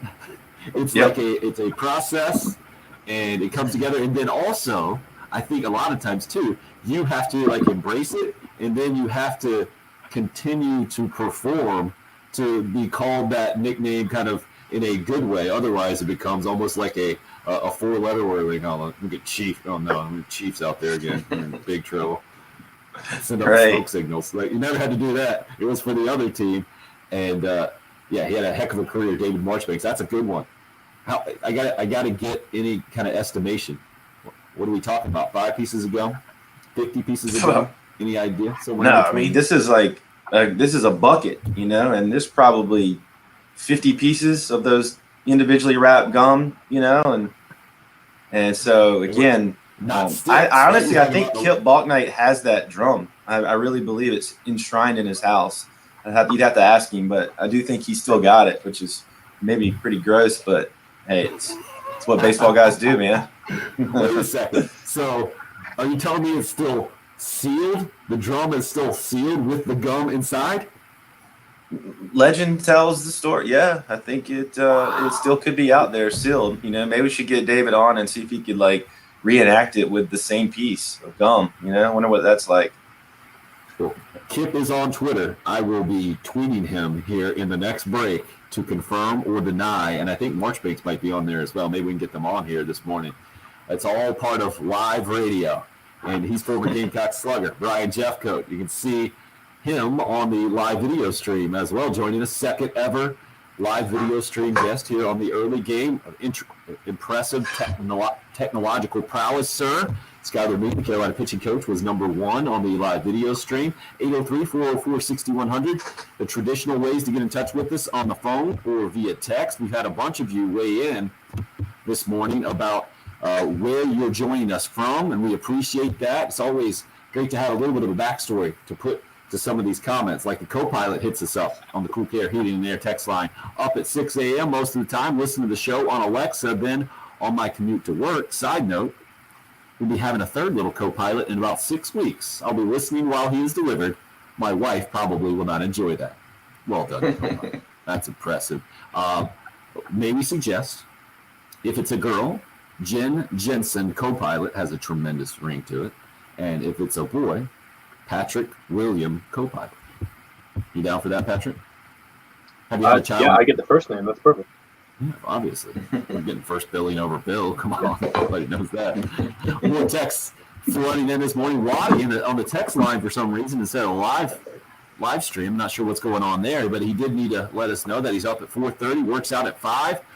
Hope at 6:20-ish in front of the work laptop by 7 with y'all streaming on the desktop right next to the laptop, except on Friday. That's generally in the office day. So, okay, that's why we're not getting the live stream stuff. Anonymous texter wants to let us know. Wake up every morning between 3:30 and 4. Go into work around 6:30. Rob, help me out with that. That's a 3-hour lag time in between wake up and go to work. Are you that kind of guy? Because that doesn't make any sense to me at all. I'm a 10-minute, 15-minute lag time. Wake up and get going. You know, these days I got four kids, so it's you never know which one's getting up at which time of the night. I've got my little guy, you know, he's up early, which is I guess a good thing for me. I get me up. So he and I are usually on the couch every morning between 5:30, 6 o'clock, looking at each other. He's over there iPad and I'm on my phone catching up on, you know, the news, whatever. And that's been kind of my routine. So this morning I'm out early, you know, he's up going, look, where are you going? And, you know, my wife's got to get up with him because if she don't, he'll be following me out the door, which wouldn't be good. But man, I'm up early. You know, the older I've gotten, I guess the earlier I go to bed and the earlier I get up. So it's kind of my routine right now. Some more nicknames in the Wes Clark vein here. Wes the Big Stick Clark from anonymous texter. Russell says Wes Clark Griswold. Again, yesterday's was the best one that I heard was Wes, you serious, Clark. I like that one. And then we had former Gamecock SID, Sports Information Director Kerry Tharp, Darlington Raceway President, says that Wes Clark is hitting the stitches off the baseball. And someone said, oh, that's it. It's got to be stitches. Yeah, you can't forget stitches. I agree. I like that one. And Brian, are you going to give any support to stitches? Because that's a baseball nickname to me that came almost naturally here. It doesn't look like you're very impressed with that. No. I could maybe go either way. Stitches, pitcher, hitter. I like more like a hitter like Wes. It's kind of like crusher or something, you know, something that he's just crushing the ball. I don't know. Like I said, I'd have to. It's got to just come pop in your head, and it's like, yeah, that works. It's hard to really just force it. It really is. Panther. We're going to continue to try to force it, though. Panther Chris says West B52 Clark because he drops bombs. Justin says he misses hearing Bobby Cox over the Braves broadcast yelling out all the nicknames he made up for his players. As a guy that used to be in the Braves organization, you had some interaction with the head man back in the day, I would imagine, a little bit. I know you played for Brian Snitker, who took over for Bobby Cox. You ever come into his presence at all? You ever have any interactions with Bobby Cox? I walked by him and Leo Mazzoni once in spring training, and I was like, "There they are." But I never got a chance to really meet them. I certainly wasn't able to get over there on that side of the field. But obviously, Bobby is a legend. I think the story always was with him. He managed in spikes. He wore metal cleats while he was a manager. Like, he's game day ready, man, every day. So, but he's probably the epitome of a player's coach. That's why everybody loved him. But I think he always nicknamed guys. It was like easy. He just tagged them and he'd put like a Y on the end of their name, and so it'd be like, maybe he said a Chipper, Chippy. Hey, come on, Chippy. You'd hear him from the dugout yelling those kind of things. But I don't know. Right. Yeah, exactly. Yeah, big time hockey thing. So, maybe yeah. On the end of them, like Mark Lemke might have been Limmer. I guess he was also Limmer too. That was a pretty good one. Yeah, just throw it out there. See, that's what a baseball or a sports nickname in general has to be. A lot of times, they're usually connected to your name, and it has to just roll, or it has to be like a syllable, like Chief, just simple and go with it. So maybe now that Gamecock hitting coach Stuart Lake has had some more time to think about this and ruminate, maybe he can enlighten us when he joins us in about 40 minutes from now or so. Brian, want to get some stories. You were talking about Bobby Cox and not having that much interaction. You certainly had a lot of interaction with Ray Tanner. Want to go through some of the Carolina-Clemson memories that you might have of being in the dugout, and a story or two from back in your playing days right around 2000, in the early 2000s or so, late 90s. And then we'll get into more specifics about this year's Carolina-Clemson rivalry, as it's scheduled to go off at 4 o'clock today. The rain not looking so good up in Tiger Town. Greenville tomorrow, and then on Sunday at 1:30 here at Founders Park in Columbia is the schedule for the weekend. 803-404-6100. If you would like to join the program, you can call or text that number. You can also catch us on the video stream, YouTube, Facebook, and Twitter. It's the early game here on 107.5 The Game.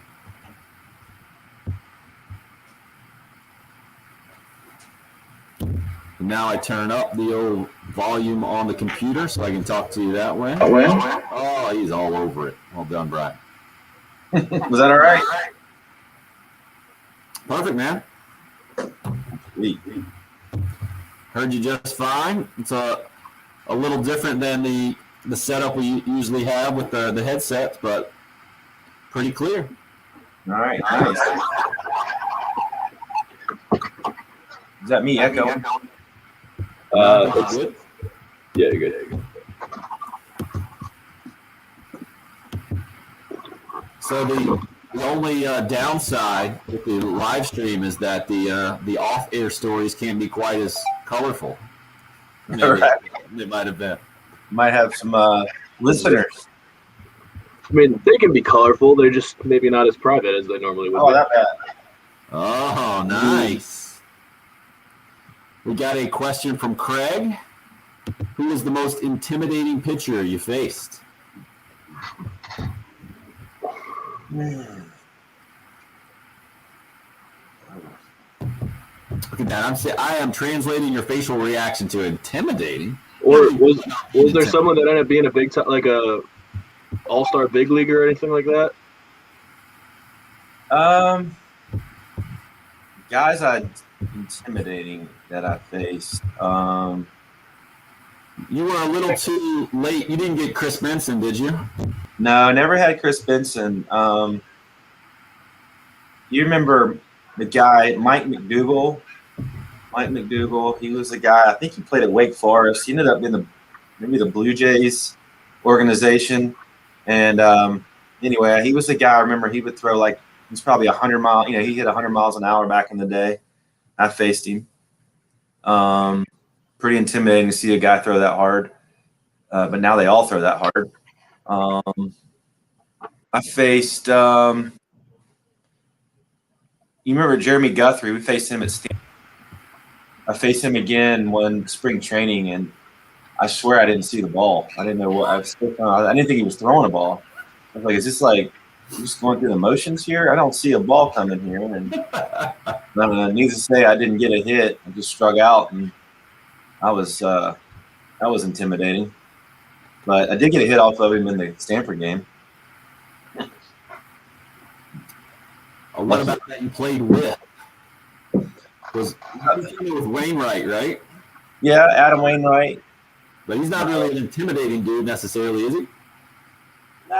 He's tall. Any guy that's kind of tall that comes at you, you don't always step in. The intimidating guys like when you got to spring training and you had. I remember the guy. I couldn't tell you his name right now, but he was a Latin kid who threw extremely hard. He was he's hitting 96, 97, and you haven't faced really live pitching in the off season. And you step in spring training, and they've got a screen in front of them, and I'm in a batter's cage, and the ball just goes right over your head. It's pretty intimidating. And then they're like, "You got to get out of there." It's like, man, I can't afford to take one in the head in spring training. But yeah, those aren't fun times in spring training facing guys, especially when they're wild. But I don't know. I faced TC Sabathia one year in spring training. That was pretty intimidating. That'll do it. Yeah, that was back in his day when he was with the Indians. Oh.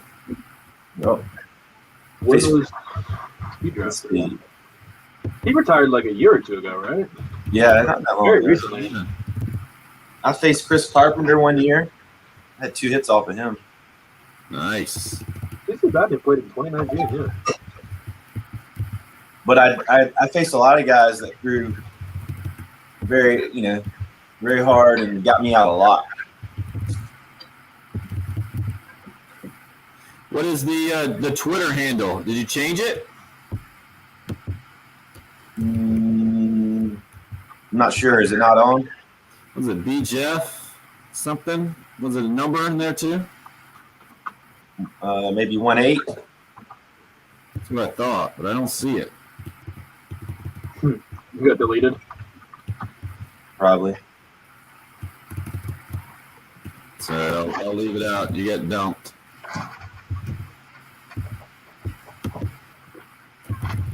Somebody says Gumby. That was Jordan Montgomery, right? Yeah, he told me that story, and I forget it now. I think he was really flexible doing something, maybe pitching drills. Baseball players are always flexible. I think when he pitched, he looked like Gumby. He just stuck, like skinny, lanky.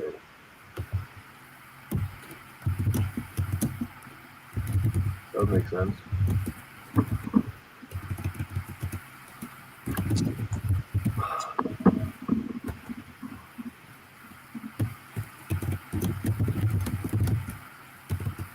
Patrick, how you been doing, man? What you been up to these days besides the show? Same old, working nights, coming in here. Yeah?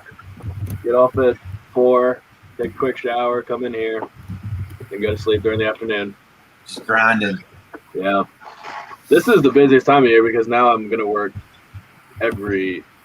sometimes there's not a basketball game on Saturday or Sunday, but there will never be a weekend off of baseball. Oh, yeah, for sure. And a baseball game can be 2.5 hours or it can be 5 hours. Never know. It's more likely to be 5 hours. Yeah. That was the one good thing about basketball is it's basically going to be a 3 hours with the whole broadcast. Right. We've had some really long. There was one. Who was it last year? Was it Furman in Florida Field that went like 13 innings or something like that? You were in here. I was. I don't remember. We didn't get that many games in. I remember Tim was in studio at like 11 p.m. It was Furman. It was Furman. Yeah. I remember specifically it was Roth doing the game with Tommy Moody. Yeah. Was that the same day as Tennessee basketball or something like that? When Tennessee was number 1, what was the deal there? Yeah, that's exactly right.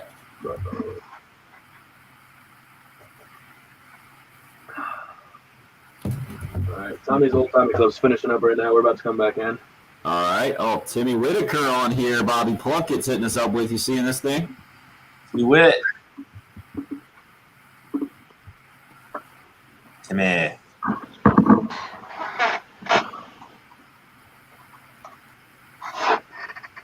Oh, Andrew Miller was nasty for sure.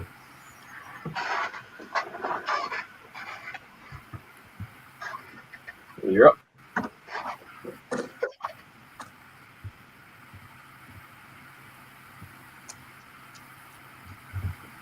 Kicking off the second half of the program. Thanks for being a part of our show on your Friday morning. Hope your Friday is going well. We appreciate you making the show what it is. Former Gamecock slugger Brian Jeffcoat joining us here this morning. He's also not just with us on the radio, on the live video stream that's sponsored by Buford Lending. You can find us on YouTube, Facebook, Twitter as well. The station handle on Twitter is at 1075 The Game. Been getting a ton of reaction all over the place, including from Gamecock legend Ryan Brewer. Says, love hearing the nicknames for Wes Clark. Hope Wes Clark Kent can keep his superpower going this weekend. 6 home runs in 4 games, man. That's a heck of a start. And Brian, you've been around a lot of good players back in the day. You were on that 2000 team that went 50-6. So clearly you guys got off to a good start. I think it was 21 games in a row or something to start the season, the win streak back then. How can you, or do you just kind of let it go when a guy is so hot? How do you stay level in that kind of zone where you feel like the baseball looks like a beach ball and the whole thing? And what are some of the things that I guess you don't want to do at that point to ruin it or to get out of that zone from the hitting perspective, sir? Well, let's say if you got a teammate and it's Wes Clark, right? He's on fire. You don't go up to the radio audio there for you. He's up. His AirPods might not be a perfect game so far. Let's see if we can get Brian back on the radio. It's not me. He's How are we? We on? Pushing some buttons. He's talking. Is this the? Did you go to the Bill Gunter Lexington School of Technology there? Oh, he's there. We go. go. Now. Hey, now he's on in. it. Okay, so no, what I was saying is if Wes Clark is your teammate, right? And the last thing you want to do is walk up to him and be like, I think you should try to do this a little bit, maybe, or give him any kind of instructions. I mean, that would be like telling somebody a no hitter, hey, you got a no hitter, right? You just leave people alone when they're going through some of those streaks. You can't explain them always, especially if it's if you're going through them. How you're doing it, because the ball it's like everything is sort of slowed down. You're not thinking about a lot of things other than you feel like you're always getting the pitch, if you're a hitter, that you're looking for, and you're taking advantage of it. And you don't, you always say you don't miss it. When a guy sometimes is fouling a ball off, really he's right there, but obviously, Wes is not fouling a ball off. He's hitting it off the batter's eye. So, it's really cool in sports when you see somebody that's doing that. And whether it's a basketball guy just lights out shooting, hitting 3-pointers, just, can't miss, or a hitter who's just, on fire, hitting home runs. Those are just things that you're always sit back and you watch, and you wish you could bottle it up and use it when you need it, for sure. No doubt about it that I feel like you walk on eggshells a little bit, or you just make sure to stay out of the way if you're on any kind of streak like this. And this is a similar one, right? This is the hitting version of a no-hitter or a perfect game when the average is right around 700 or something ridiculous, and the extra base hits are flying out all over the place. The ball's flying out of the park. That's exactly the analogy when you say between pitchers and hitters that don't jinx it. Just stay out of the way. Yeah, leave them alone. Don't say nothing. Stay as normal as you can. If I'm Wes, I don't even go grab the stat sheet. There's no reason. you just keep doing what you're doing. You see it a lot of times for hitters, more so when they're on a hit streak. They've got a consecutive game hit streak going, and you're like, is this the game? And they come down to their last at bat and they get a base hit and they extend it. I think Whit Merrifield's had a few of those. It's pretty impressive to watch guys who just get consistently hits, game after game. But to hit the ball out of the park as much as he has, it's just testament to his power, his ability, and getting the most of his pitches. Is that something you feel? I mean, you compared it to a basketball player who's shooting really well, but I feel like in basketball, you hit a couple shots in warm-ups, and you're like, okay, I'm kind of on fire tonight. Or a pitcher, I mean, he's warming up, and he's like, oh, I got my best stuff tonight. I'm like really ball's going exactly where I want it. What does it feel like when you're a hitter just locked in like that? Are you just like, I'd walk to the ballpark and I'm feeling powerful today. Like I can't imagine, because it's so dependent on what you're going to see too. Yeah, it does have a lot to do with feel. I mean, if you feel pretty strong, and you're walking up, to the box to get in, certainly I remember many days I didn't feel that way when you're in minor leagues and you're playing, game number 99. It's like the bat, you're just trying to find something, that's as light as you can swing to get some bat speed. Early in the year, you always feel pretty strong in the box. And I remember, my senior year, I hit a few of them, and you could just in batting practice, you could tell you didn't do much, and the ball would go out, and it was just because you worked your butt off in the weight room and you felt strong. So that's one part of it. Probably, if you're a pitcher and you're facing a Wes Clark, you're almost intimidated because if you make a mistake, he's going to get you. And so you're almost overthinking it, and then you throw him that pitch and he doesn't miss it. And, eventually he's going to probably, they're going to try to pitch him tougher. They're going to try to throw a lot more off speed. So the game, the pitches that you go in and pitch against him is definitely going to change. Certainly as you get, into the SEC, he's going to see a lot, better pitchers. They're going to be smart. Pitching coaches are going to be, they're going to have a lot of his hitting charts out. How do you pitch him? And frankly, right now, you can't pitch him anywhere. You just, if I was them, I'd just walk him. Well, that's what I wanted to get into, too. This is also part of an individual's success is what he's got around him in the lineup. And this lineup seems to, Carolina didn't hit 3 home runs the other night by Wes Clark. They hit 7. And that hadn't been done since 2010. And you got David Wyndham over at first base with who hit number 7, I think, as the lefty power guy in the lineup, the only one most of the time. Then you got other guys around him, Andrew Eister, Brady Allen, seem to be seeing the ball pretty good as well. So as we're talking about Wes Clark, and we hear some of you, by the way, KT says, I feel like Old Cheeks Wes by giving him a nickname. And then somebody took it to the next level on the Cool Care Heating and Air text line. James says, y'all take your own advice. Stop talking about it. As a longtime bruised and scarred Carolina fan, please don't mess this up. Well, it's a little bit different. We're not his teammates. We're not in the dugout. I think it's kind of our job to talk about it.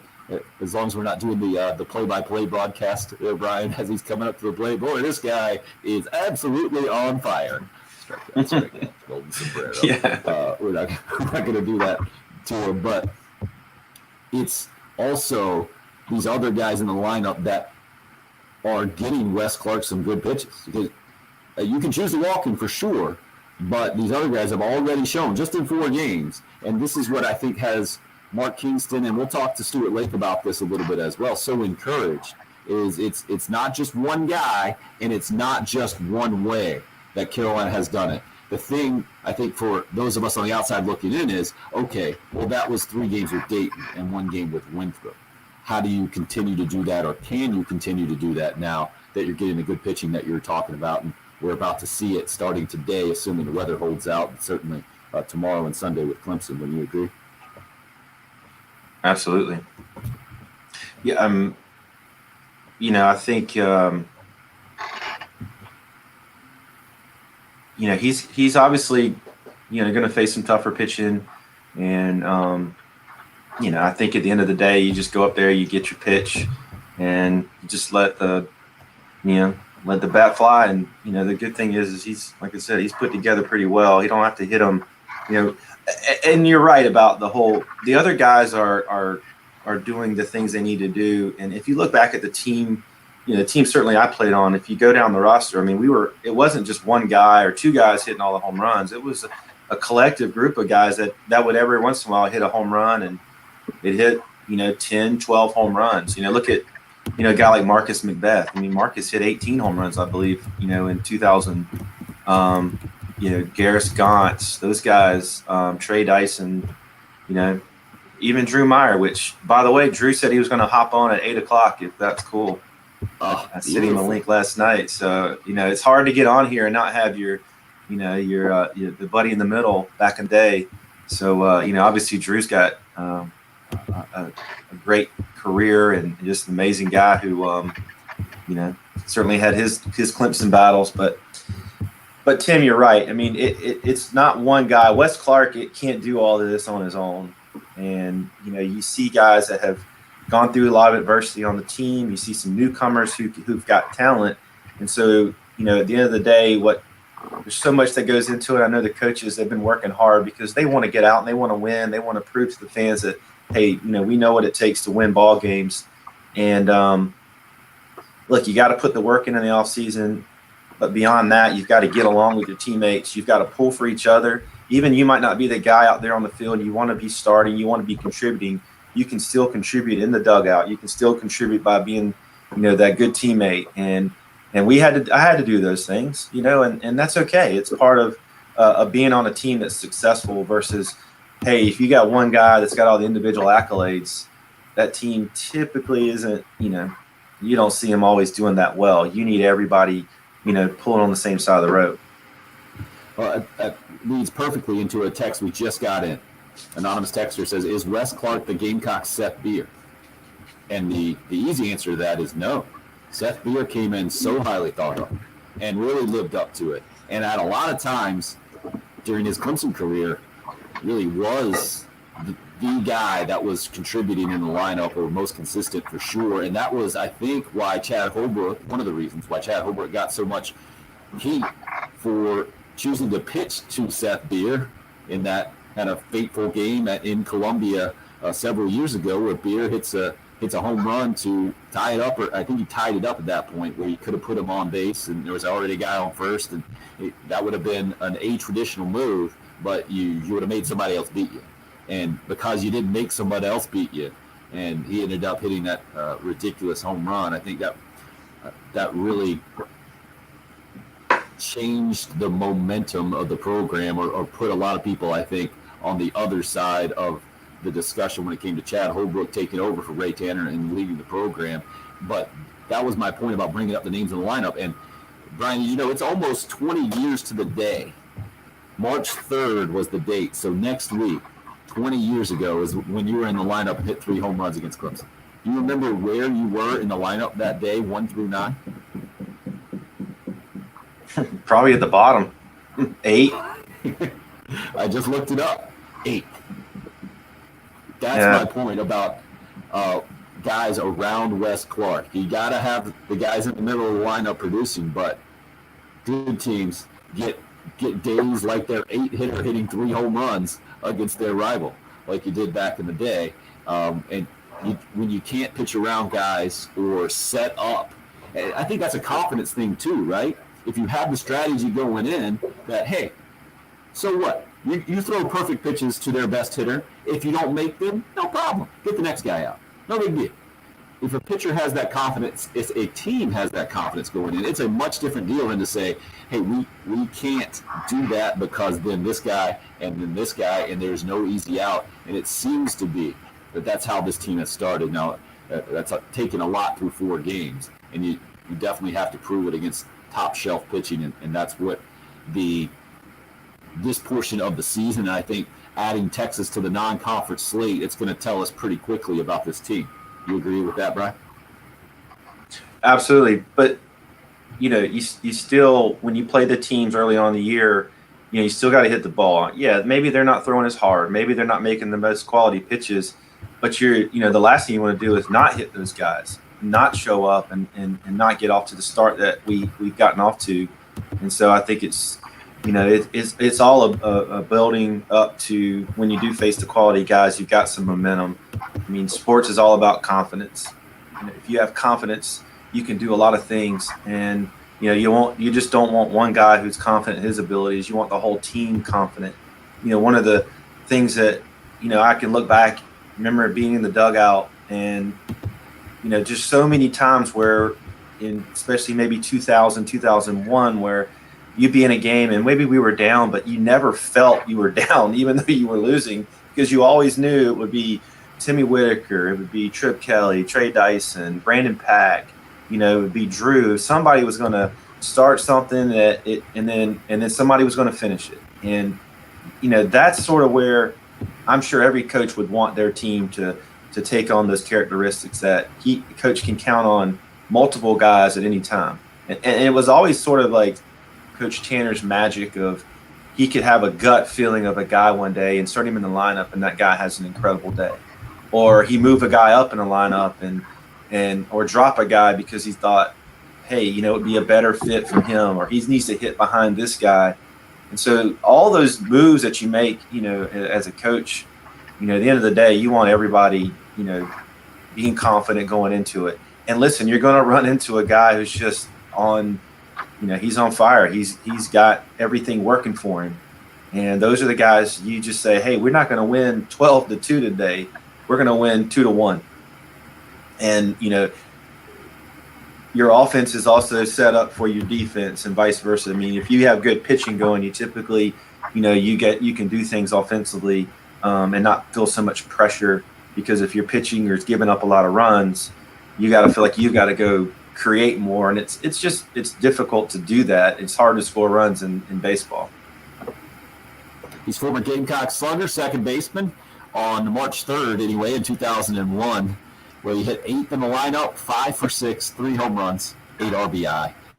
You got to really give Chris Plummer, your third baseman, a bunch of credit, because he was the guy protecting you in the lineup in the 9 hole. That's Plummer, man. Credit too. I'll definitely give Plummer credit. I love hitting behind Plummer, especially that night.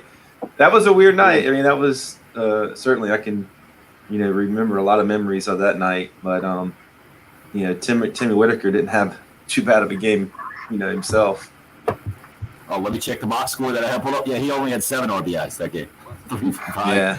A couple home runs, I think, and 7 RBIs. It was 21-7, I think, the football score that day.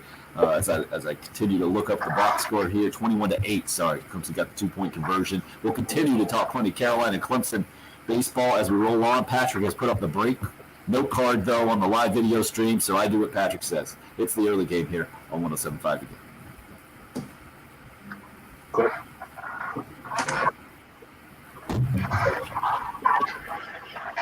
Kip has responded on Twitter. We have confirmation. Oh, yeah? Yeah, you called it. He has it? Yeah, he's got it. Baseball guys, man. Crazy. All right, let's see if I can use any kind of computer skills here and turn my stupid mic down on the computer. I was giving you grief for your skills there.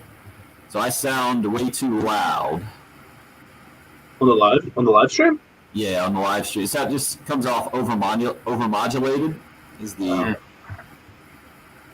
nerdy term. So I'm looking to see if I can turn that thing down. Would it be sound settings? I don't know if it would be with the mic. I don't know. Maybe your computer's speaker or microphone just not. Yeah, it's the microphone. I need to turn. I think that the way it's go into your my settings. audio. The mic. Yeah, the setting. The master volume's not it. Input maybe. No. It's the output. There you go. Speakers, headphones. But that's this right here, right? On the live stream, it has that camera / mic. Yeah, I turned that all the way down already. So you go to audio. It's and on mic audio. Let's see if I can troubleshoot. It says test your mic. So I'm gonna try that here. Oh, what a technical nerd break this is. 16 subscribers away from 500. If you're watching right now and not subscribed, please subscribe. Oh yeah, Jeff Code, are you on the YouTube subscription list now? You on the YouTube channel? I'm about to do it right now. Atta boy. It's on the YouTube channel. If you go to YouTube, you just search 1075 The Game.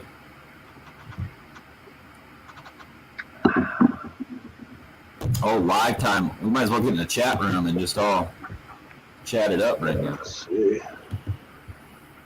Booyah. Got it. My mic. Playing a test tone. You just added, you're added to the list now? I think so. It says subscribe. Thank you. Let's go. Patrick, did you get your top shot? I didn't get my top shot. I'm hoping to get it at noon. Right. Oh, you missed in the story. Tell them the story. You know what Top Shot is, Brian? NBA Top Shot. Have you heard about it? It's making waves. No, I haven't. They're doing virtual trading cards now. That's the new thing for basketball players. But they're like, I mean, it's ridiculous how much they're selling right now. But you have to like buy a pack, and hundreds of thousands of people are trying to buy the packs all at once, and there's only a couple available, so it's very hard to get. And I came in extra early today because I saw that they were getting released at 9 a.m. Pacific time. I was like, oh, so 6 a.m. Eastern time. Turns out they're 3 hours behind us, not 3 hours ahead of us. So I came in an hour early for no reason. Hey, you're ready. You're ready. Ready. So when does it go? When do you get a chance to? Noon. I'll hopefully be able to get one at noon. Nice. So that means I have to stay up. I'd normally be asleep at noon, but I'm going to just be drinking coffee all morning. So you basically go on there and you're buying basketball cards? Yeah, it's like it's a virtual basketball card that instead of a picture, it has like a 5-second clip of a highlight. It's pretty wild. Oh, cool.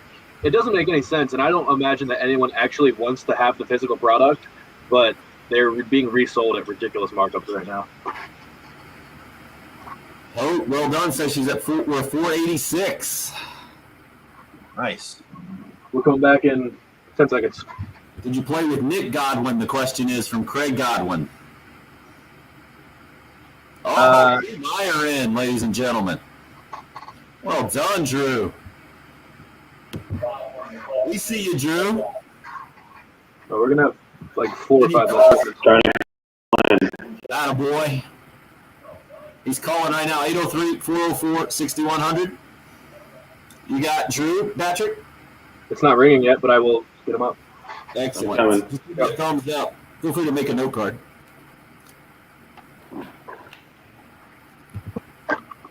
Boy, technology is something, isn't it, people? Got you, Drew. You got me? We just All right. Yeah, we good to go. American Right on. shortstop, first-round draft pick. Drew Meyer joining us in the live video stream, trying to connect him with the old audio as well. Oh, Patrick is pushing all the right buttons there. Drew, welcome in. Good to have you, sir. Hey, good morning, everybody. Caught the last few minutes. Good to see all you guys. You sound bright and clear and cheery. And where were you? So did you know this? Kip Bucknight, by the way, has confirmed he does have the drum full of gum that birthed a David Marchbanks Chief nickname. Were you aware of this, Drew? Brian told us the story earlier. I didn't remember all the details, to be honest with you. I remember I was always the guy that people had nicknames, and I had no clue where they got them from, and I just called them the rest of the lives and never had a clue. I did remember something about with Chief and the drum, but I didn't know if he was already a chief and said, I need a drum, or it sounds like he got a drum and then was named the chief. Well, that's how it works in baseball too, right? Sometimes you just go with it. Hey, okay, you want me to call you Chief? I'll call you Chief. No problem. No questions asked, right, Drew? Throw the baseball like that. We'll call you what you want. Speaking of that, do you have a proposed nickname for Wes Clark, or are you like Brian now and you're saying, hey, let that thing happen naturally and let's not force this thing?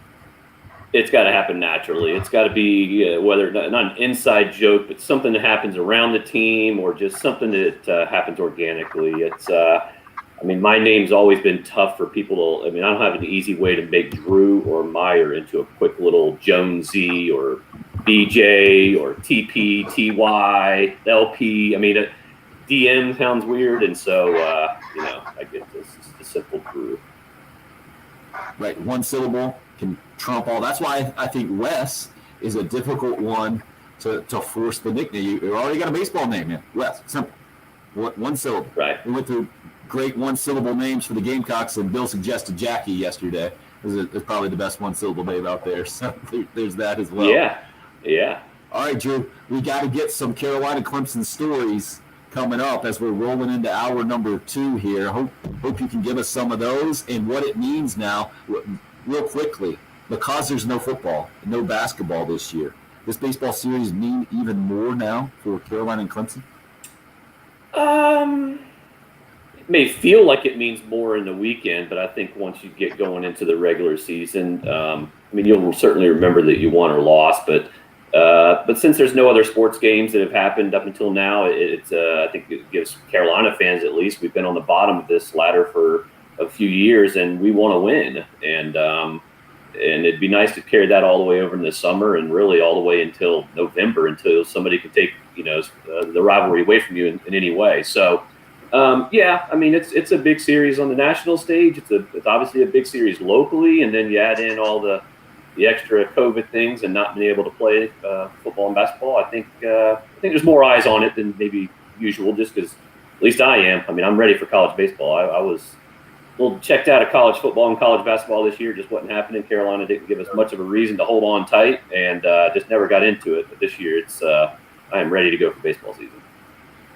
He's Carolina All-American Drew Meyer, former shortstop, first-round draft pick from back in the day, joining his double-play teammate, former Gamecock slugger, Brian Jeffcoat, here on the live video stream as well. Going to get Stuart Lake in on this thing and make it a massive pregame baseball show. We'll do the live video stream during the break. Hour 3 coming up here on radio. Nice work, gentlemen. Let's see if we can make the transition to just the live stream here. Oh, Brian's got the earbuds out. He's ready to go. Nice work, Drew. Impressive. You guys adapting like true middle infielders there in the middle of the show. Nice work. Let's see if Drew's hearing us now, though. That's the question, Brian. What do you think? There he is. Oh, is he in? Oh, there he goes. Took him a second. Nice work on the technology, Drew. You got us? Yeah, looks good. I'm surprised you should do coaches' nicknames. You got Storm, Scary, Stu, Calves and Forearms. That was good. I was ready for that one. You got to let the people in on those. Come on now. Yeah, I don't know. I'll let Brian give the Calves and Forearms chant for Coach Tanner. Well, we're about to have Coach Lake on, and he probably has, the best, nickname. Certainly when we were around him, and the Stu was his name. When he gets on, we need to get one of these. Oh yeah. So anyway, I think that came out of when he was coaching, and he had to tell the story how that nickname came. Maybe Balt Knight or somebody gave it to him, but it was I think he was coaching summer league in Edenton, North Carolina, the Edenton Steamers. Stu Steamers, okay. Yeah, that's so. I think the only reason because I actually played before he coached there at in Edmonton, Edenton, North Carolina. Yeah, right. But yeah, Stu.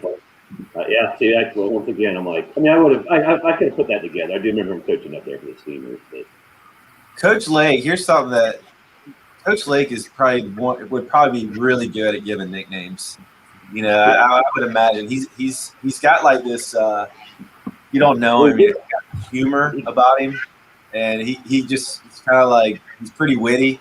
I bet he would come up with a good nickname. If I had to have somebody pick a nickname for me, I'd have it be Coach Lake. Well, he's extremely good because he listens to people and he learns all about you, and then he finds something in there that he can make kind of dry funny. Exactly. He's also a wrestling guy. I didn't realize yesterday he was just busting out all the pro wrestlers and their nicknames. Who's the Carolina football player that just got signed to WWE? What is his name? I just followed him on Twitter yesterday. He's a wide receiver or something like that? What's that? He was a wide receiver, I think. He was a wide receiver. I think that's right. Matrix Belton, I think is his name. Was he good? Era. I had never heard of him, but he got a practice squad tryout, it looked like. So he must have been a pretty decent college player. It's not stats wise. He got on the field though. All right, so on the live screen, the live chat there, we've got the what's the weirdest on-deck routine you ever witnessed? And where do the pre-on-deck squats rank? Yeah. Oh man. I don't know. I never really paid attention to anybody if they did. I don't know. That's more. I I mean, mean, YP looked weird just because he looked weird hitting too, because his bat was touching the cloud. So he'd do that on the on-deck circle, which didn't make a lot of sense until he did it in the game too. I think one funny one I remember was Trey Dyson showed up one practice because he was, a lot of guys use the bat way, the weighted bat, or some way of making your bat feel lighter once you get up to the plate. Well, I think Trey had a sledgehammer once. He brought out to practice and started swinging around, and watching Trey handle a sledgehammer was pretty humorous. I think it was handling him, and Trey definitely had some weird stances back in the day, and. Well, maybe it's not an on-deck routine to go to hit, but nothing was worse than striking out and going and having to put your bat and helmet right next to the fans. And I remember one time this kid tapped Gauntz on the head after he struck out, and Gauntz about exploded on this poor kid. How old was the kid? Any idea? Like 7. I mean, he's like tapping like it's okay.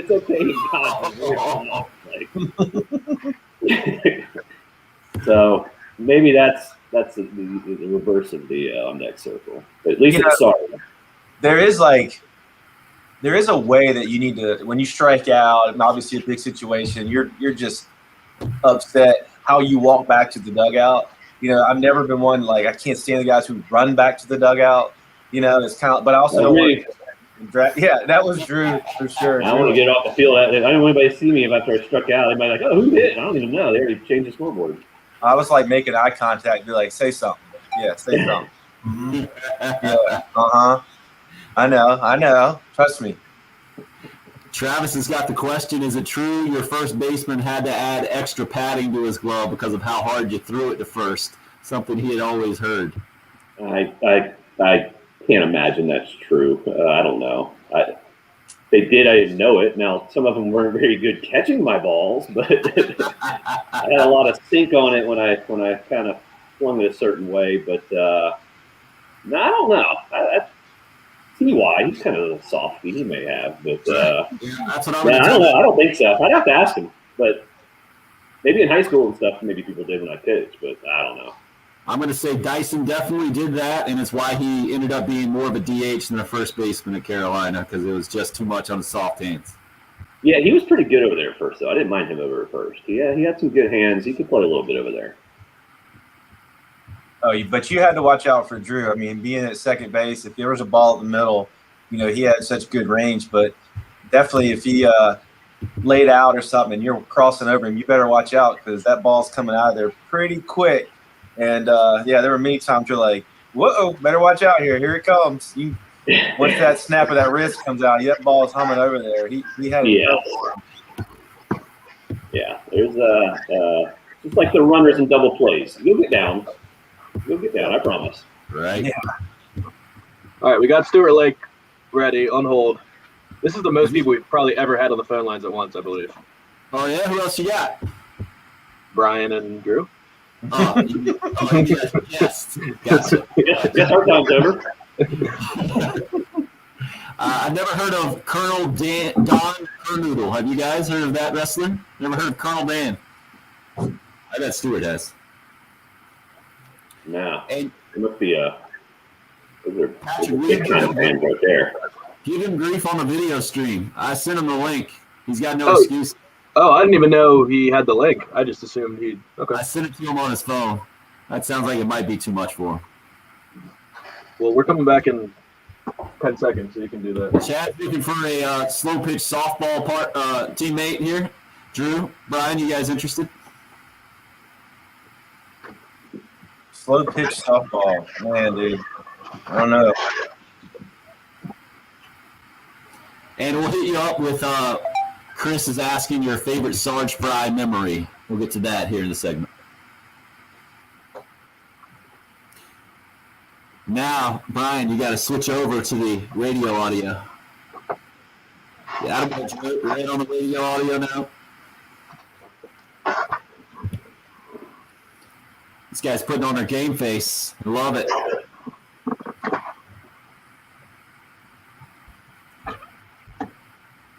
All right, yep. So no Bill Gunter, no Jim Jensen today. Patrick and I were holding things down for the first little bit of the program. Then we have former Gamecock slugger Brian Jeffcoat joining us. He did hit 3 home runs against Clemson back in the day. We almost are coming up on the 20th anniversary of that.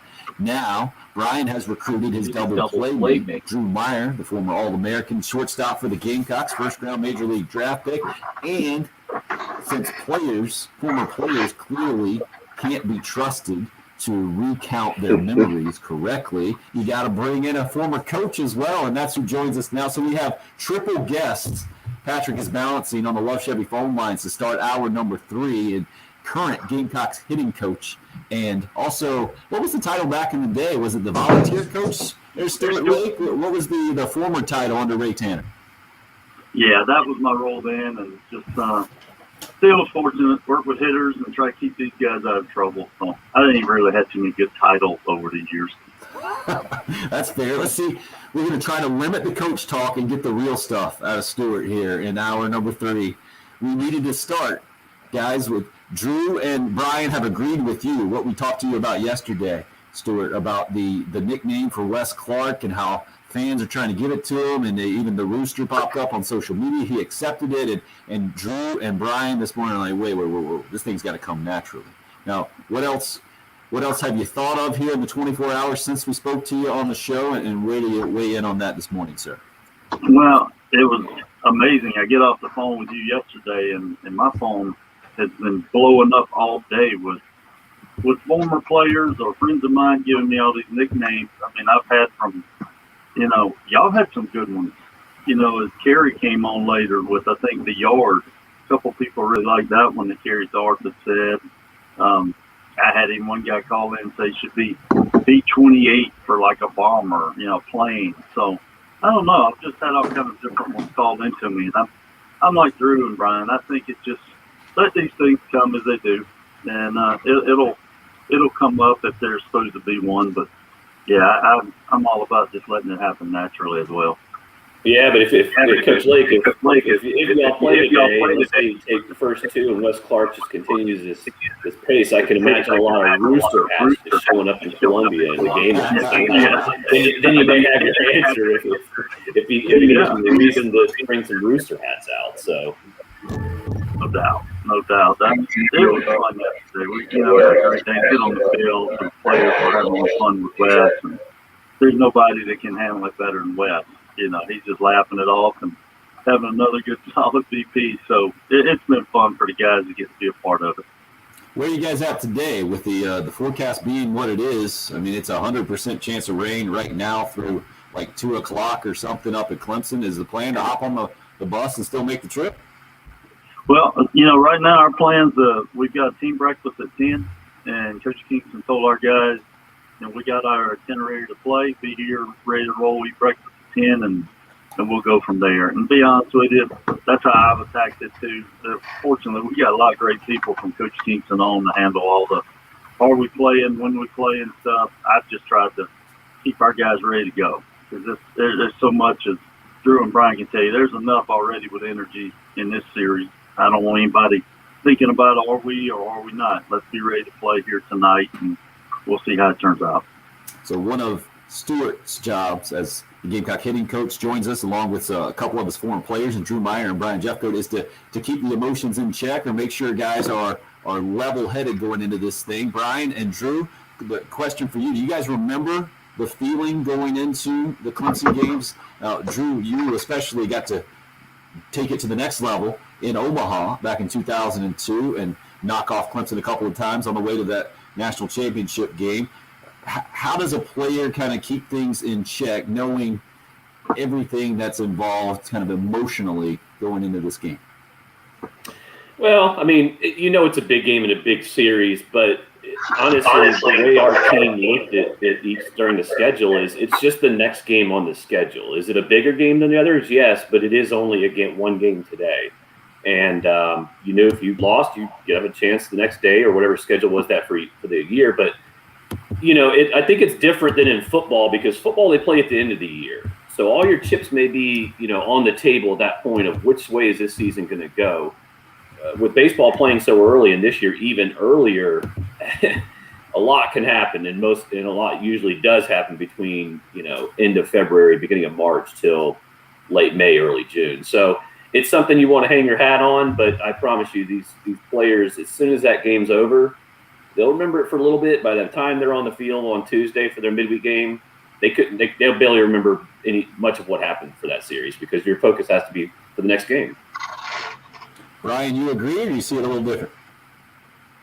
No, I mean, I think there's certainly a lot more emotion that goes into this game. When you wake up on, a game day, it's always exciting, but when you're about to play your rival, it's a little bit extra, there's a little extra feeling, whether it's, nervous or just, again, excitement around it.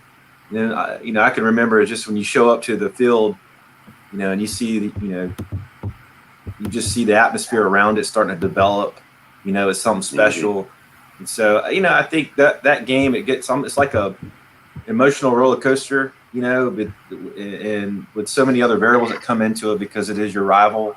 And then afterwards, like Drew said, you kind of decompress, you think about it. And if the series is over, however the outcome was, you're moving, sort of down the road and saying, hey, I'm getting ready for the next game. And that's sort of how you can remember it in the moment. Now, as we're older guys, you kind of look back and you can kind of, run through those memories a lot more, and they're special for sure to say, hey, those games were always intense. We had a lot of fun with them. And I think for me, maybe the reason I say that is because, maybe I can talk some trash on Clemson Carolina Day, but we didn't lose to Clemson in any of my years as far as the series goes. So you didn't have that negative feeling leaving the series.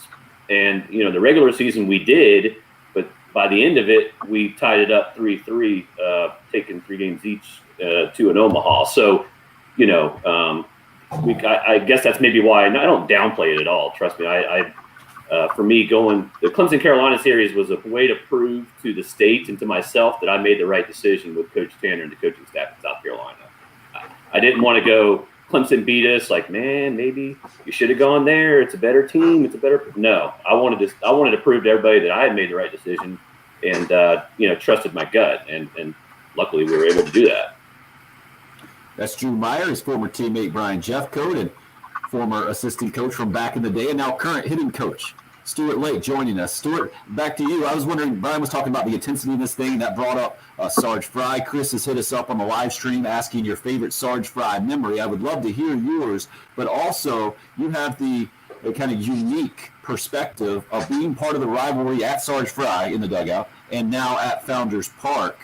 The part of the charm of Sarge Fry was it was smaller, and everybody was on top of everybody, and the intensity is almost, you could feel it. Founders Park, a different vibe. How is it different in the different venues, and then going and playing in that neutral field side at Ford Field as well? How is the feel there while you're in the game, maybe pregame as well? Well, I bring even before that, growing up here, I used to go to games from my uncle, and so I've seen that Carolina-Clemson game as a kid from the stands. And then Brian and Drew, all of us are so lucky because the program had kind of been down a little bit when we all got to come and be a part of it. So that excitement of like 2000 and 2001, it had really started to roll again. Those Carolina-Clemson games were a big deal. And Clemson was rolling. And just it's like Brian said, you pull up to Sarge Fry at 11:30 on that Friday game, and you'd hear oop oop coming from up in his RV, and fans are already starting to park, and it was just I was 24 years old, coach, and I wanted to go walk around out in the parking lot. It was a really cool vibe, and we knew we had a really good team. And that's what Coach Coleman would always say to me, because me and him would go walk around. He's like, you do this when you think you can win. If you didn't, you kind of stay in the locker room. But now to do it, at Founders, this is my 5th year back. It's definitely a different feel at Founders, but it's still awesome to see the fans. And we see them out in the parking lot, and you start to see them coming in once the gates open. And usually you just see all your going in black, and sprinkled in some, whatever color. But on this game, you start to see that, orange coming in, and you realize immediately, okay, this is a different feeling to it. And the neutral site, it's different than all those, because you come in and that's almost like a carnival atmosphere. It's like half and half. So it's not, I know Greenville, it seems like it's more Clemson fans, and last year we felt like we had more. But in general, it's a different fan for the neutral game. So it has its own vibe too. But man, with those two guys, those first ones, I guess they always say those first ones are what you remember. There was an energy back then that is really hard to match. So do you put that at the top of the list of Stuart Lake's best Sarge Fry Field memory? Still coming back, when we had to come back and beat Central Florida in a super, I guess it was a regional, and then to, beat Miami, no one's going to ever touch Miami game ready to go to Omaha. I mean, that'll be the ultimate Sarge Fry memory. Clemson's not going to get to be a part of that one, but the Clemson games, when Trey had got a big hit and just different things to win, I mean, that really set it up. So I could go on all day with the memories of that, just like I know Brian and Drew could. But then Omaha, obviously, that was I'm still amazed how our players handle that pressure. And just really knowing is win or go home. And then to win twice the way we did, and we can't forget Steve Thomas with a little bat flip to get us all yelled at on the bus and get back on that first win. So that was there's some great stories with those games, no question. Drew, you were part of that 0-2 team. You agree with where Stuart's going, the Sarge Fry memory? Yeah, definitely the Miami game was top of the list. I mean, just something you'll never forget. But one Sarge Fry memory that didn't happen the day of the game is when we got back from Omaha.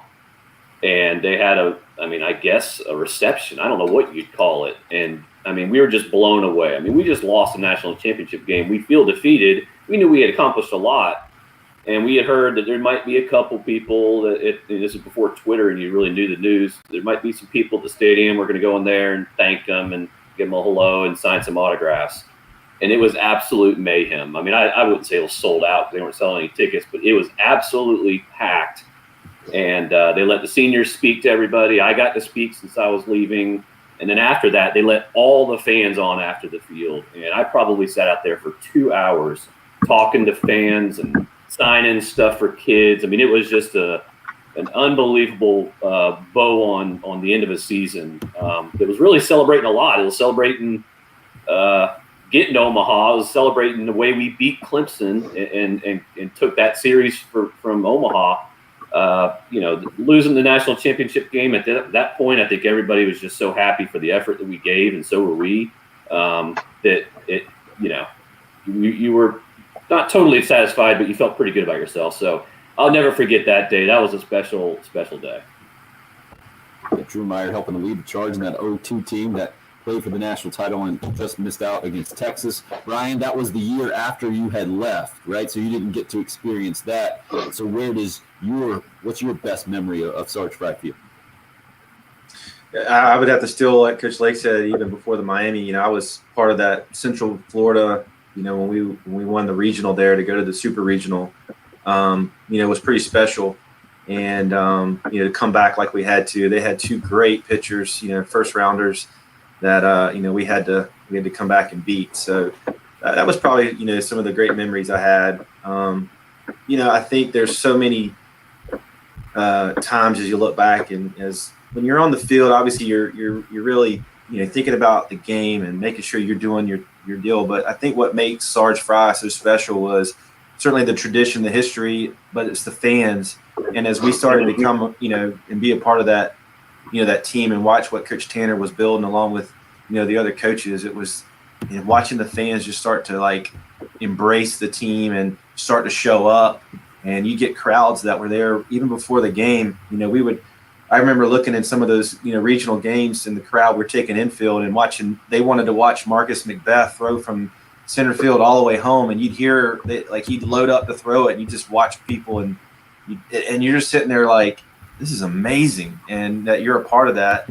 And so that's what makes it. And you got to have a great team, but also the fans and the impact that they can synergize you in the moment when you hit a home run. And when I remember hitting a home run, and I don't even remember touching the bases and you coming around. It's because the roar of the crowd is so loud, or somebody makes a great play, Drew dives and just takes a hit away, and those moments are what you cherish. And then when you do it in a big game like against a rival, holy cow, it's pretty special. I was actually the year before I came, which was 96, 97, I was in the stands watching the Carolina-Clemson game. I think Jamie Poston started that game, and it was the game where we ended up winning like 36-17. I mean, it's something ridiculous. I can't remember the final deal, but that was a pretty crazy game at Stars Fry.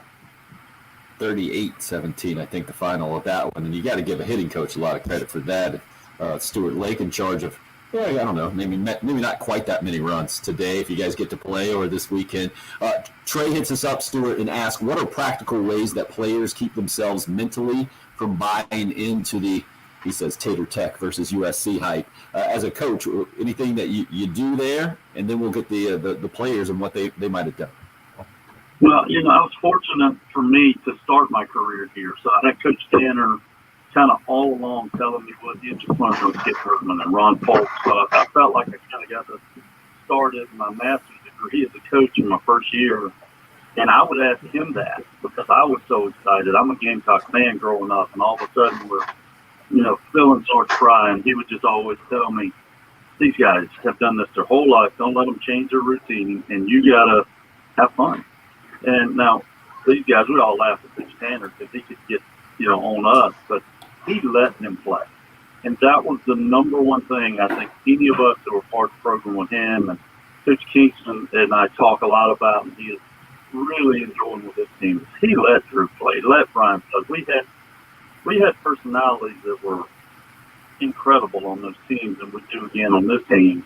And I just always thought the best thing to do as a coach, from learning from Coach Myers and Coach Tolman and then obviously Coach Sanders, have fun and let these guys play. They're super talented. That's the one thing to never forget about guys that play here. They really are really good. Then just have fun with them, do your job, and let them have fun playing, and it'll be okay. Brian, I see you nodding your head there. You got that vibe in these Carolina-Clemson games specifically? I mean, yeah, you can't get too high. You can't get too low when you don't do something that a big moment in the game. And, Coach Tanner always talked about, having, that heightened awareness. And, I think the other thing that stands out always to me is in the most intense moments of a game, if you looked over and saw Coach Tanner, he never was rocked, or he was rattled. He was always the same guy, and he was always, thinking ahead. He never, in the moment when, the crowd's going crazy, he wasn't, sitting there showing any really emotion. And it was kind of that we fed off of sort of that deal. And then you had a Tolman and a Coach Lake who could bring some, hey, relax, hey, have fun. This will be our inning, and just keeping things in perspective, right? And not getting too big for the moment. And as a player, sometimes you do that. You try to do more than you need to do. Just remember how to play the game, have fun. As much as the moment is pretty grand, just have fun and embrace it. And some guys, they end up having moments that, are incredible. Some guys maybe don't make the most of those opportunities. I think fortunately, like Coach Lake said, we had a lot of moments where guys just took advantage of it and, had a lot of success. You're leading the way there, Brian Jeffcoat, the only Gamecock to hit 3 home runs in a game against Clemson, I think. Let's turn it over to your double play partner there, Drew Meyer. You agree with what these guys are saying? Yeah, and I think the big thing is when it depends on like where you're playing. I mean, it's cliche, but when you're on the road, you really just want to try to take the crowd out of the game. If you can score early and get that lead, it takes the air out. Now, on that note, that they're going to have a crooked number inning. Is it going to be a 2, a 3, or a 5? And that's what you try to minimize. And so just understanding that when you silence a crowd, if you let them back in it, they're going to come back roaring. And you just got to stay in the moment and just try to keep it to a minimum. And then at home, obviously just want to get off to a lead right away, get the fans loving it, feeling it, tasting the victory, and it kind of snowballs. And sometimes you can kind of put a team away early if that's the situation. But it's it's sometimes it's hard to control your emotions. I mean, I had a lot of high school friends and a lot of friends that went to Clemson, and they were tailgating out in right field and the fraternity parties, and I'd always run out to center field right before the game or whatever and stretch, and you'd hear it, you'd get some heckling, but I always love that stuff. I mean, look, if somebody's not yelling your name or heckling at you, you're probably warming the bench and you don't mean too much to the outcome. So I loved it when fans would get after me. It kind of motivated me, and it's just more fun. I mean, baseball is fun, and I hit a home run against Clemson to lead off the game one year. I mean, the place was rocking. It's all the normal stuff. And first at bat, I go home. I hit a bomb, and they'd already been booing me. I always like to knock out the white chalk around the batter's box, so I'm getting booed. And first at bat, I go home run. And that was probably one of my favorite home run trots ever. Ryan said earlier, the roar of the crowd. It was like the opposite. I'm just getting booed the entire time I'm running around the bases. I'm like, there's no better feeling than getting booed in Clemson. That means you did something right. Doug Kingsmore Stadium, the site of tonight's game, or today's game, I should say, a 4 p.m. scheduled start. Weather's still up in the air. Gamecock hitting coach Stuart Lake saying the plan's still to hop on the bus and head that way after the 10 o'clock breakfast this morning. Would love you guys to keep it going. Drew, you're saying it, not a shot, huh? I just looked at the weather report. I mean, if I was come on. If you could have me set up at Augusta today to play at the Masters, I'm like, I'm not even going to drive. It's not going to happen. Yeah. Stuart Lake is not going to hire you to be back on the Gamecock staff and tell the players that today at this point right now. Would love to keep you guys around enjoying the old stories here. You guys good to stick through a break? Yep, we're good. All right, fantastic. Good. So Gamecock hitting coach Stuart Lake, former Gamecock players, Brian Jeffcoat, Drew Meyer with us. Glad you are as well. Hope your Friday is going well. Talking plenty of Carolina-Clemson baseball here on the early game on 107.5 The Game.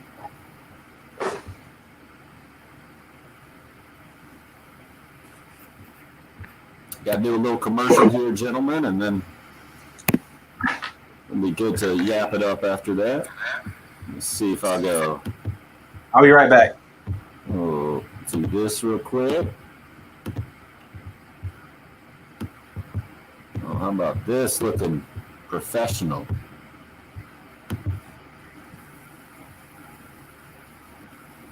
Having a good time talking baseball this morning. Baseball season has started at my house. That means the 6-year-old and the 8-year-old probably going to track in a little bit more dirt than usual. Their mom already got mad at them. I think the 6-year-old was out playing, trying to play the other day, slipped in the mud. It made the uniform look good, made the clothes look good. I encourage that. What I also encourage is to actually try to keep your house as clean as possible. We try to do that as best we can around my house. Fortunately, we have some professional help from Zero Res. Zero Res carpet and air duct cleaning. I certainly recommend them to come out to your house. They've come out to my house a couple of times, did a great job cleaning my carpets and area rug, freshened up the tiles in both the kitchen and the bathroom at my house, and they've done it differently than anybody else will do. They have a patented cleaning process. It uses powered water. No harsh chemicals involved. That's important to me and my wife around my house. Also, no leftover soapy residue. Our carpets have stayed cleaner longer. Yours can as well in your home or your business. The commercial cleaning division at Zero Res working day and night. Businesses all over the Midlands following all those CDC guidelines, making sure everything is clean and sanitized for everyone's safety. And right now they've got a great deal for you as well. 3 rooms of carpet cleaned, only $109. Schedule that Zero Res cleaning today. Give them a call at 803-262-4020. Book online, ZeroResColumbia.com. It's Zero Res. Spell it backwards or forwards. It's the right way to clean.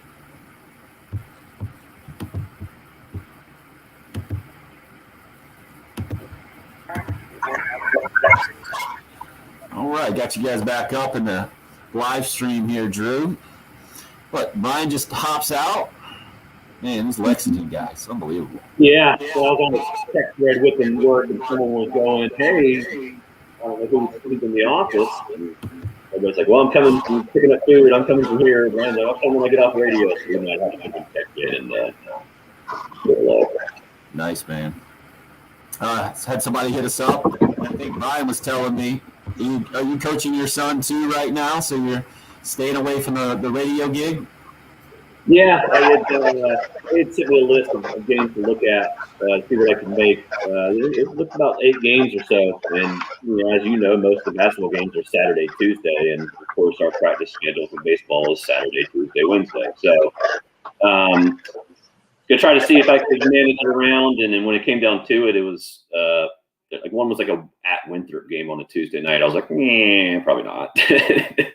So only really 2 games I could have done. One was down here in Charleston against the Citadel, and I was like, I'd rather be with my family in the stands and kind of enjoy that stuff. And then the other one was the first Saturday of the year, the 20th, and I said, well, that makes sense for me to do one game and have to manage that, getting parking passes and stuff. So I don't know. It's kind of weird. It's usually my time of the year to get to know this team and all the players and kind of develop a pretty good opinion or at least what these guys are made of early on, and kind of track it the rest of the way. So now it's just kind of relying on TV and one TV camera angle, much less. It's kind of first few innings, I was like, this isn't bad. I can handle this. And then it was like, all right, I got to see a replay of something here. It's you understand the why, but it's funny how spoiled we have become.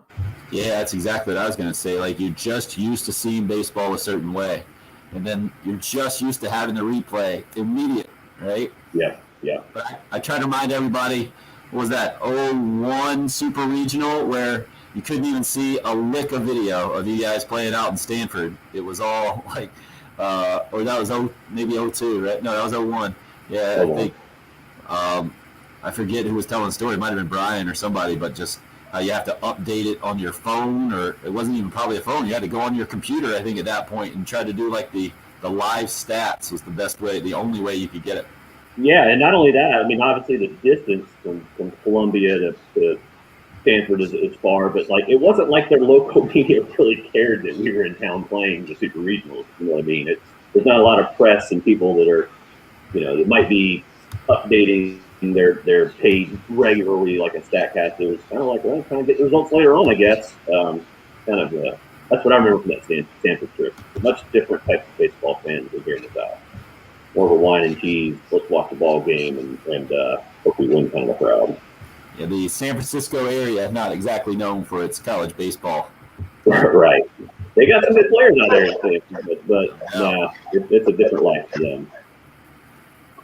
That program's kind of fallen off. I remember the 04 matchup, I think, that 04 College World Series. Might have been 03. That was game number 1, and Stanford had a heck of a team. Ended up beating Carolina. But yeah, John Hutchins on that team? That sounds right. I think he threw 300 pitches in like 3 days or something. I'll have to look it up. He ended up getting drafted by the Texas Rangers and ended up hurting his arm. And it was kind of a little bit of a story, but he threw an absurd amount of pitches out in Omaha. I'm going to see if I can find that real quick. Yeah, I just saw that somebody threw 100 pitches in their first start the other day in college baseball. Another highly thought of guy. I thought that was nuts. Well, the guy from Bradford, Dayton, threw 113 or something. That's crazy, man. Hey, I mean, I get it.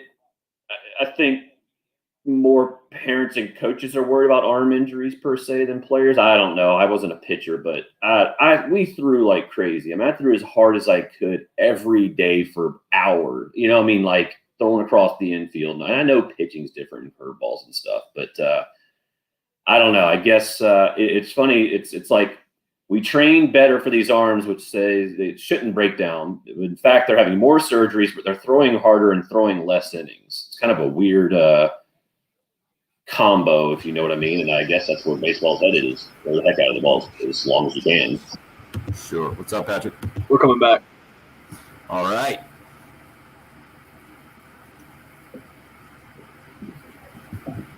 Oh. Glad you're rolling along with us on a Friday. Not likely to get baseball today from a weather perspective, but Carolina and Clemson still set and still looking forward to a big weekend of college baseball. Talking a bunch of college baseball with former Gamecocks Drew Meyer, Brian Jeffcoat, and current Gamecock hitting coach Stuart Lake, who has the unique perspective, also being a former assistant from back in those days where Drew and Brian were playing late 90s and early 2000s. Stuart, let's start with you here in this segment. This year's team obviously feeling good after a 4-0 start and 7 home runs in the last game. Now, do you do anything to kind of temper any kind of good feelings right now? How do you approach it as the hitting coach after coming off of such a good game? No, I mean, we had a great practice yesterday. The weather helped a bunch. We could finally get back outside. We had we call kind of our fundamental day, and then a good solid BP. But no, Drew and Brian will tell you, it's kind of getting now to where we're getting to have a routine, which is fun for a baseball player. It's fun for a coach. So it's just every day you have an itinerary. So it's not trying to just figure it out like you have to do a lot in the fall, but I enjoy it.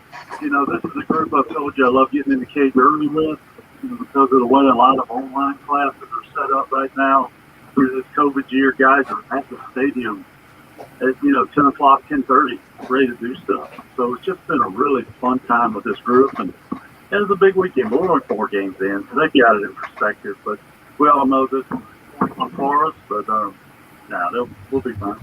Wait a second. Now, my trained ear is telling me you're on the move at some point, or you got some stuff going on there, Stuart. But you can't act like nothing's going on there as you're giving us that solid coach answer. Yeah. No, we're getting ready. I mean, I'm kind of hustling, getting my stuff here to get to the stadium right now. Dropped it. What the weather is on Wolverine, got a little better perspective. I'm ready to play. I really want to play today. I know the weather's probably going to make it tough for us, but we're just right now. We got a good vibe going, so I'm ready to play. Oh, I can imagine that. Brian and Drew, maybe you guys can speak to this. He was talking about the routine. That's what baseball players are, right? I mean, that's where I think we were talking about the emotion going into this thing. The way you can kind of leave that out is by going through the same routine. Brian, did you find comfort in that back in the day, or is it a little bit more difficult to stay in that routine when you're talking about the Carolina-Clemson rivalry? You definitely got to stay in a routine. I mean, I think like Coach Lake said, it was I think that's just part of preparing yourself mentally. If you're doing the same things, which is if you have a good routine, then do that. Stay to it. Obviously, if things aren't going well, baseball guys are notorious for switching things up. We're always superstitious about stuff. So, when it's going right and momentum's on your side, don't do much. Just keep doing what you're doing, and it works. And so I think that's like he said. I guarantee for coaches, when Coach Tanner was probably making those lineup cards out, it's nice when you can just keep plugging the same guys in over and over and just watching them and letting them play. And certainly when they start to play your way and how you manage and how you think, when guys are starting to do things on the field like without you telling them or prompting them, it just makes it that much more special, and you don't have to seem to work as hard. But baseball's it's a grinding sport. You show up every day. There's injuries involved always, and you don't like when those things happen, but it's just handling the adversity, making the adjustments, and still keeping a mindset of having fun with it, and is kind of the keys, I believe. Well, you certainly did it almost 20 years ago with 3 home runs in 1 game against Clemson. That's Brian Jeffcoat. Drew Meyer, you were telling us about a leadoff home run. Obviously, you got to go into that first bat. That's the first bat of the game, right, at Doug Kingsmore Stadium. So you got to have everything in check. Was routine one of the ways that you did that, just going through the specific steps that you always went through? Yeah, I mean, the BP was always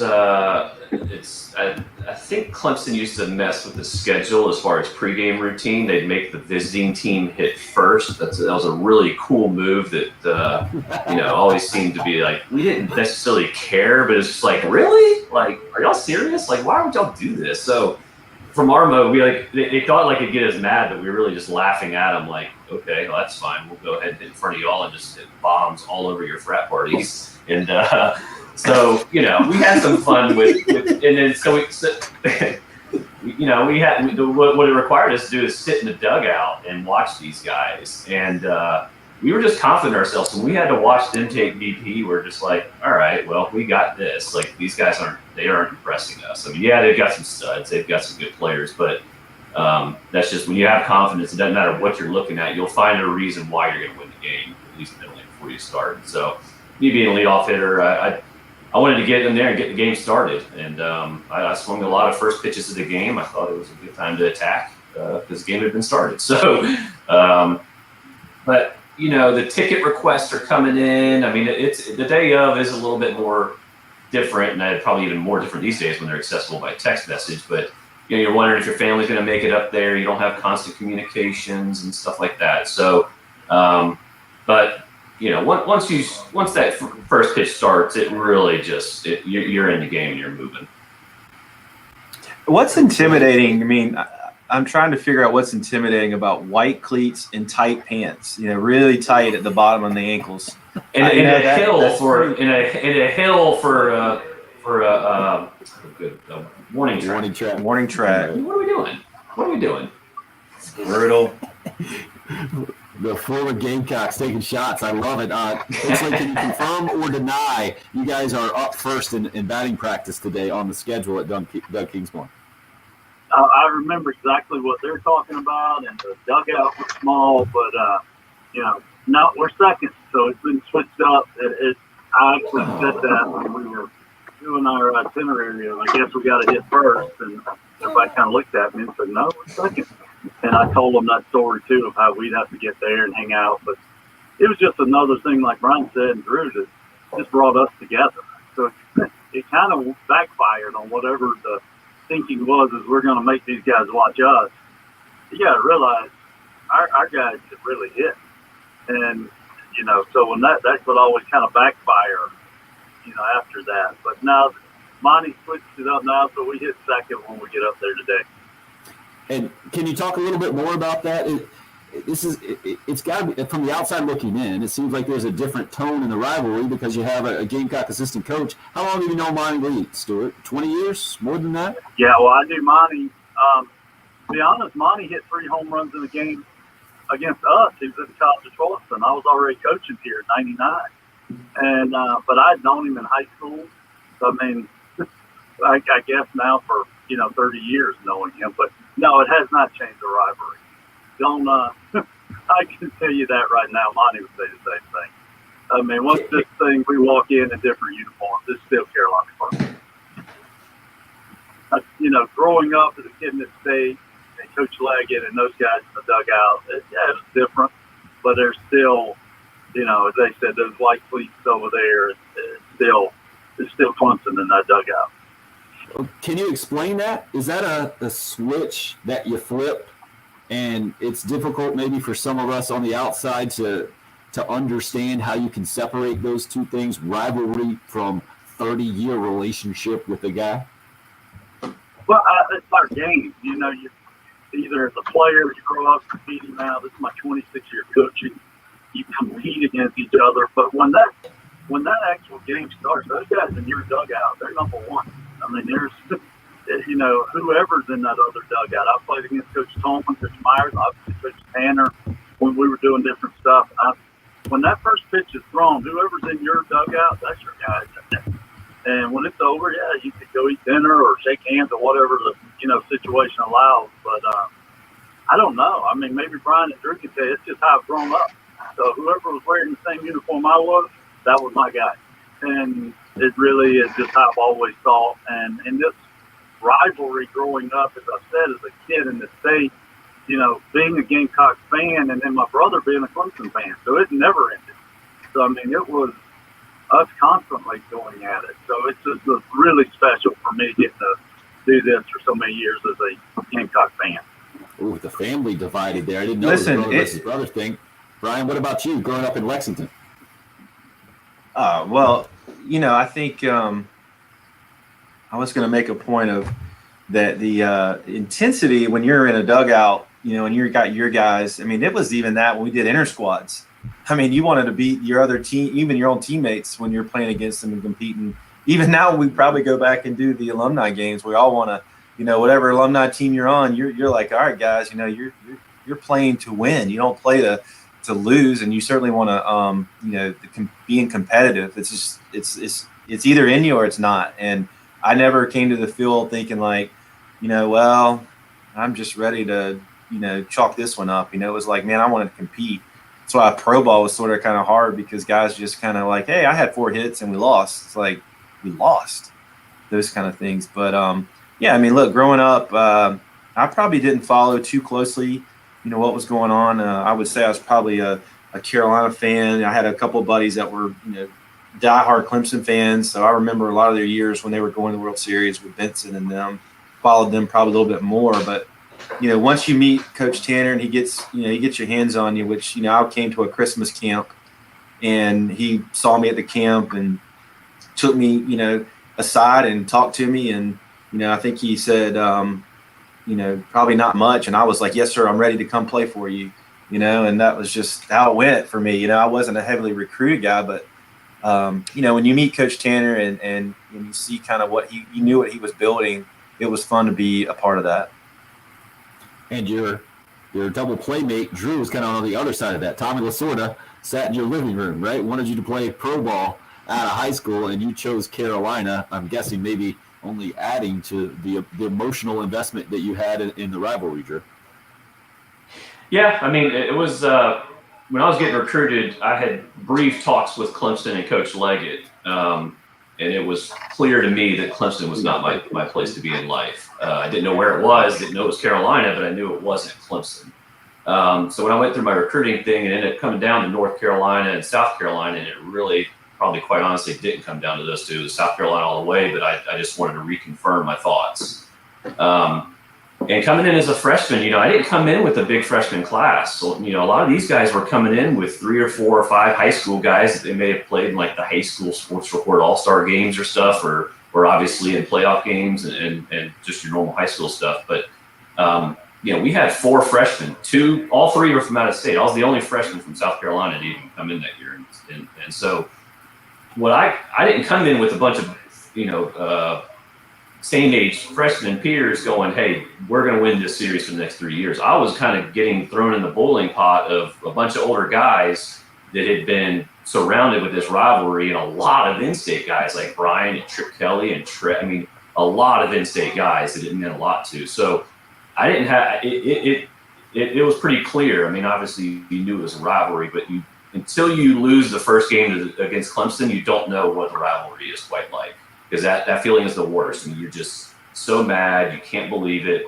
Luckily in baseball, we get to hopefully get back out of the next day as opposed to the footballs and playing a year later. But I always love the rivalry. I've got a lot of good friends here still to this day that are Clemson fans, and there's a reason why I wanted to win those games back then, because to this day I get to say, hey, well, y'all never beat us in my years, and I had some pretty good games against y'all. So it's something that you might not. We had other rivalries in the SEC, right? The LSUs, the Floridas, the Georgias. But quite honestly, SEC fans, South Carolina baseball fans, remember very little about those specific series. But the Clemson one gets circled. Everybody can kind of remember the big games like Brian's 3 home runs, the 38 runs that were scored that one time. I mean, there's some big moments, and then you obviously go on the national stage. I'll say I've been so lucky. I've seen this,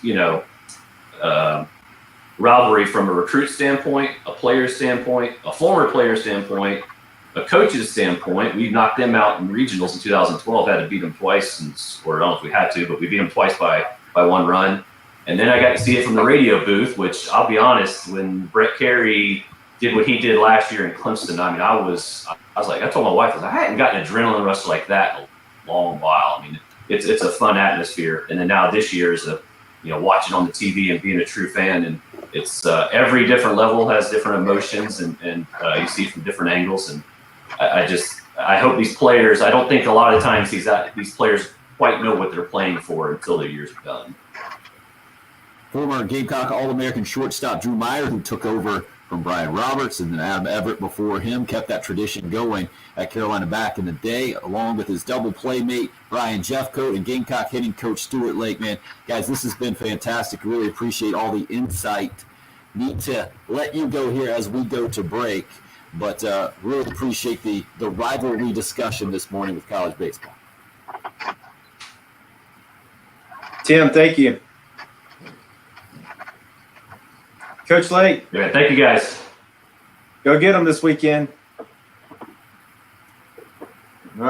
final break of the week here on the early game. Dramatic conclusion of the show as we push to 500 YouTube subscribers. Drew Meyer, if you're not subscribed to the YouTube page, you gotta. I'm subscribed. I actually hit it before Brian, I think. Let's move it on the live stream. It's the early game here on 107.5 The Game.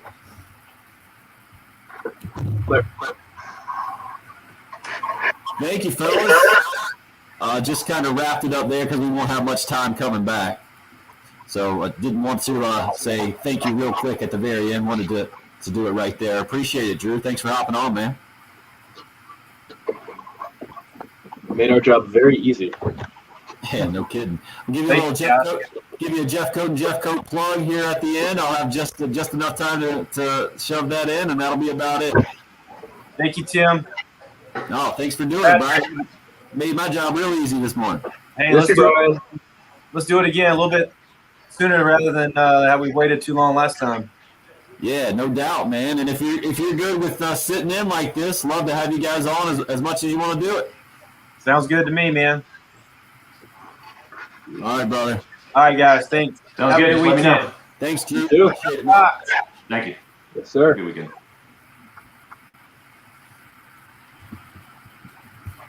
Patrick, I'm guessing not much time. Maybe a minute or two. If we take the extra minute, we should be. We're not gonna have to run right into the close bet or anything like that. Cool. I think I timed it out as long as we were out by 50. Live stream comments. That was great. Question mark, Craig? Punctuation matters, man. Yeah, we'll have a minute. We'll have 1 minute. Okay. Agreed. Hope they're good, man. Brian's calling back again. Hello, Mr. Jeff. Oh, Patrick, what a pro. The off-air discussion only. That's just rude, Bill. Bill, why would you do that, man? Of course they were taunting the fans after the Super. They were the 16th seed. They knocked out the number 1 team in the country.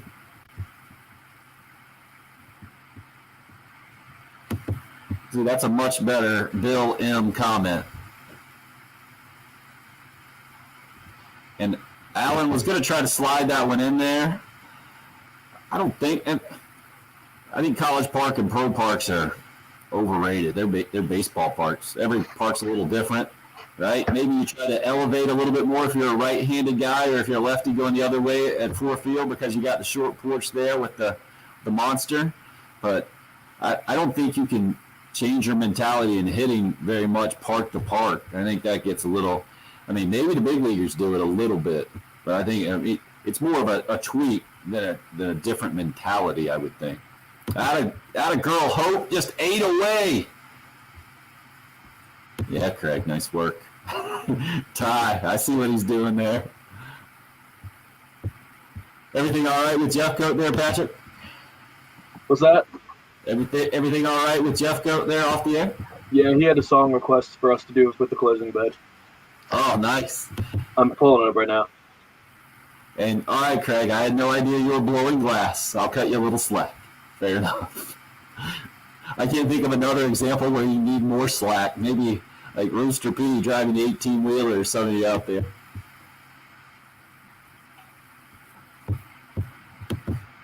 It's been a fast 3-hour show with these guys telling stories.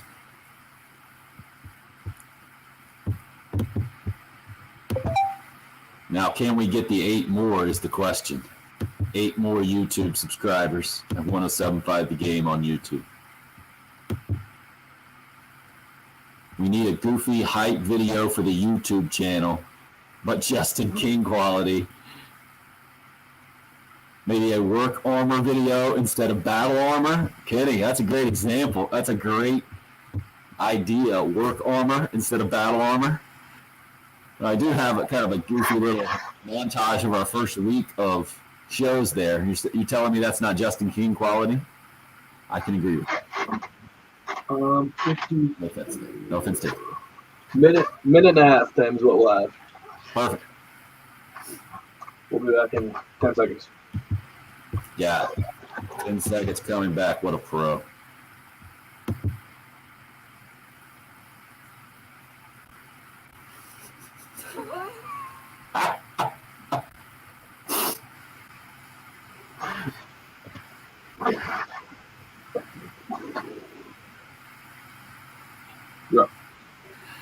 What a fun show it's been today. Really appreciate all the former Gamecocks and current Gamecock hitting coach Stuart Lake joining his former players and Brian Jeffcoat and Drew Myers here on the program. That was fun. That was a lot of fun. I should have said Drew Meyer. Sometimes I make it plural there like a dummy. A couple of final comments. Gamecock fan Rooster P weighing in says he was up in Greenville. This was 15 minutes ago, sprinkling rain. Yeah, the odds of getting today's game in aren't good, but someone did hit us up on the live stream, and they seem to remember when Brian Jeffcoat hit those 3 home runs almost 20 years ago. Bill M says he was there. It was nasty and rainy. I think Kip Bachnight pitched and scored a bunch of runs. 21-8 was that final score. It helps when you get 3 home runs from one guy, 8 RBI from him, and then it was Timmy Whitaker with 7 RBI. Didn't even lead the team in RBIs that day. Oh, this is a request from Brian Jeffcoat, the feared Rooster, leading us or taking us out this week. One more comment from Clemson Sean to end the week as well. It's a good one, even though he's a Clemson fan. Clemson Sean's got a good sense of humor. You guys know that Gamecock Larry, our favorite 86-year-old caller, getting his scooter license this week. Clemson Sean says, excited to be out at the game on Sunday in Columbia. Gamecock Larry said he's going to sneak in some mini bottles and space brownies in his Hover-Round MP V5 heavy-duty off-road scooter. It's going to be lit. I'll leave out the Go Tigers here on the home of the Gamecocks. Appreciate you guys all week long, and especially the drive for 500 on the YouTube channel. Subscriber list. Hope said we were 8 away just a few minutes ago. We still got 5 minutes until 9. We can do it. Get them in now. Thanks for listening to the early game.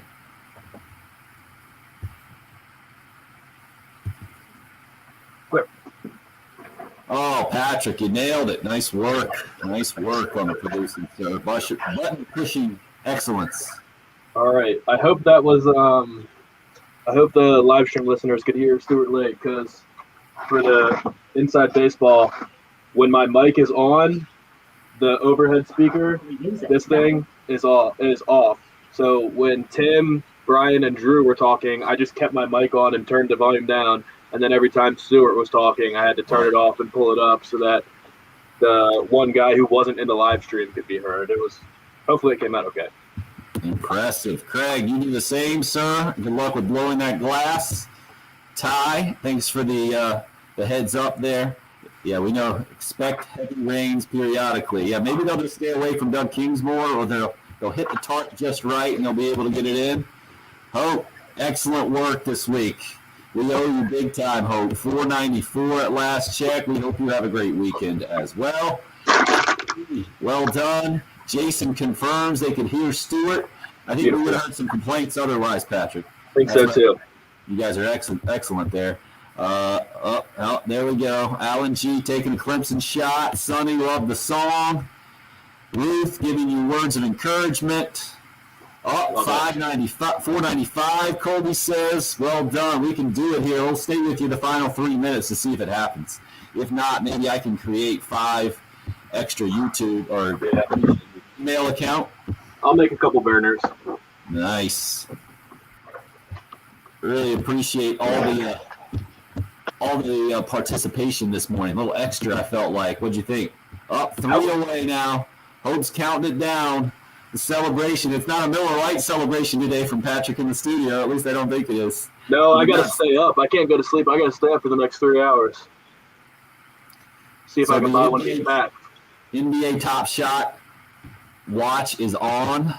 If you guys are trying to get in there, just let Patrick get his pack first. I think that's fair, right? Yep.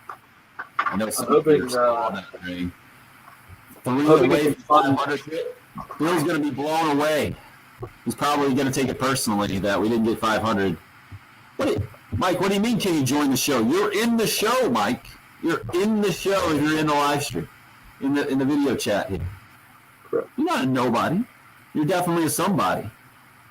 Now, you want to have the link to get on the show? Is that what you're saying, Mike? We do a little bit more of a sales pitch than you were part of the third base hecklers, because I know hearing some of those guys from back in the day, it's not exactly radio appropriate all the time. I had a girl Hope 2 more away as we're 2 minutes away from 9 o'clock. The 500 mark is going to be massive. Patrick, What are we doing when we get to 1,000 again? The pizza party? Yeah, Mike, good point. Patrick, did I lose you? Are you in?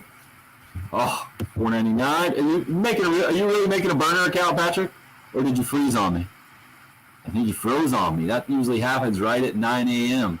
It's so weird with our studio wireless. Yep, he's gone. So you're up. Now he's back. Always at the end of the show. I'm refreshing and bang, we're at 500. We hit 500? We hit 500. Oh, What a week. Well Double done. Celebration is on. Thank you, everyone. Cereal with my kids to celebrate. It's going to be amazing. All right, so we doubled it this week. If we can double it next week, then we're at And 1,000. just keep that model going. Yeah, just double it every single week. Thank you, Mike. We hear you. Oh, everybody is celebrating. Hope leading the way. Jason, you're in there with us. Sonny, thank you, guys. Team effort. That's going to do it for the live stream. We can't end it better than that. Appreciate you guys. Patrick, great work. Thank you. Talk to everybody on Monday. Patrick, you got the studio. You good? Holding things down? Yep. Hopefully it's a victory Monday. I hear you. Hit me up with any questions, man. All right. See you, everybody. See you guys.